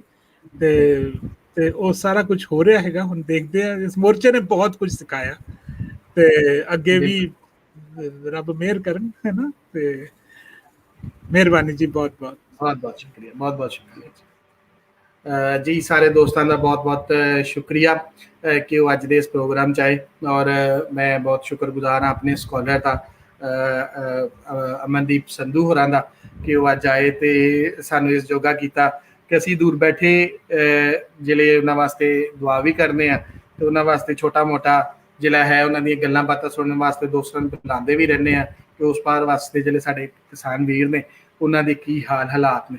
ਤੇ ਅੱਜ ਅਸੀਂ ਉਹਨਾਂ ਨੂੰ ਜਿਹੜਾ ਇੱਕ ਸਮਝ ਲਓ ਕਿ ਸਾਡੇ ਵੱਲੋਂ ਇੱਕ ਟ੍ਰਿਬਿਊਟ ਪੇਸ਼ ਕਰਨਾ ਸੀ, ਉਹਦੇ ਵਾਸਤੇ ਅਸੀਂ ਅੱਜ ਦਾ ਇਹ ਪ੍ਰੋਗਰਾਮ ਰੱਖਿਆ। ਸਾਰੇ ਦੋਸਤਾਂ ਦਾ ਸਾਡੇ ਨਾਲ ਆਉਣ ਦਾ ਬਹੁਤ ਬਹੁਤ ਸ਼ੁਕਰੀਆ। ਔਰ ਲਾਇਲਪੁਰ ਯੰਗ ਹਿਸਟੋਰੀਅਨ ਕਲੱਬ ਦੀ ਜਿਹੜੀ ਇਹ ਹਿਸਟਰੀ ਲੈਕਚਰ ਸੀਰੀਜ਼ ਹੈ ਇਹ ਚੱਲਦੀ ਰਹੇਗੀ, ਕਦੀ ਤੇਜ਼ ਤੇ ਕਦੀ ਘੱਟ, ਕਦੀ ਬਹੁਤੇ ਲੈਕਚਰ ਤੇ ਕਦੀ ਥੋੜੇ, ਪਰ ਇਹ ਚੱਲਦੀ ਰਹੇਗੀ। ਔਰ ਅਸੀਂ ਆਪਣੇ ਟੌਪਿਕ ਦੇ ਹਵਾਲੇ ਨਾਲ ਔਰ ਇਸ ਤੋਂ ਵੱਖ ਅਸੀਂ ਉਹਨਾਂ ਜਿਹੜੀ ਅਸੀਂ ਪਹਿਲੇ ਦਿਨ ਗੱਲ ਕਰਦੇ ਸਾਂ, ਅਸੀਂ ਉਹ ਗ੍ਰੇ ਏਰੀਆਜ਼ ਨੂੰ ਜ਼ਰੂਰ ਵੇਖਾਂਗੇ ਜਿਨ੍ਹਾਂ ਨੂੰ ਵੇਖ ਕੇ ਹੀ ਸਾਨੂੰ ਪਤਾ ਲੱਗ ਸਕਦਾ ਕਿ ਅਸੀਂ ਕੌਣ ਆ, ਕਿੱਥੋਂ ਆਏ। ਤੇ ਉਹ ਗ੍ਰੇ ਏਰੀਆਜ਼ ਨੂੰ ਜਿਹੜਾ ਹੈ ਉਹ ਅਸੀਂ ਆਪਣੇ ਅੱਖ ਨਾਲ ਵੇਖੀਏ ਤੇ ਪੰਜਾਬ ਦੇ ਵਿੱਚ, ਪੰਜਾਬੀ ਜ਼ੁਬਾਨ ਦੇ ਵਿੱਚ ਹਿਸਟਰੀ ਦਾ ਇੱਕ ਸਾਇੰਟੀਫਿਕ ਸਭ ਤੋਂ ਵੱਡਾ ਡਿਜੀਟਲ ਆਰਕਾਈਵ ਬਣਾਈਏ, ਜਿਹੜੇ ਆਉਣ ਵਾਲੇ ਸਟੂਡੈਂਟਸ ਵਾਸਤੇ ਜਿਹੜਾ ਹੈ ਉਹ ਕੁਛ ਭਲਾ ਕਰ ਸਕੇ। ਬਹੁਤ ਬਹੁਤ ਸ਼ੁਕਰੀਆ। ਮਿਲਣੇ ਅਗਲੇ ਪ੍ਰੋਗਰਾਮ ਦੇ ਨਾਲ। ਰੱਬ ਰੱਖਾ।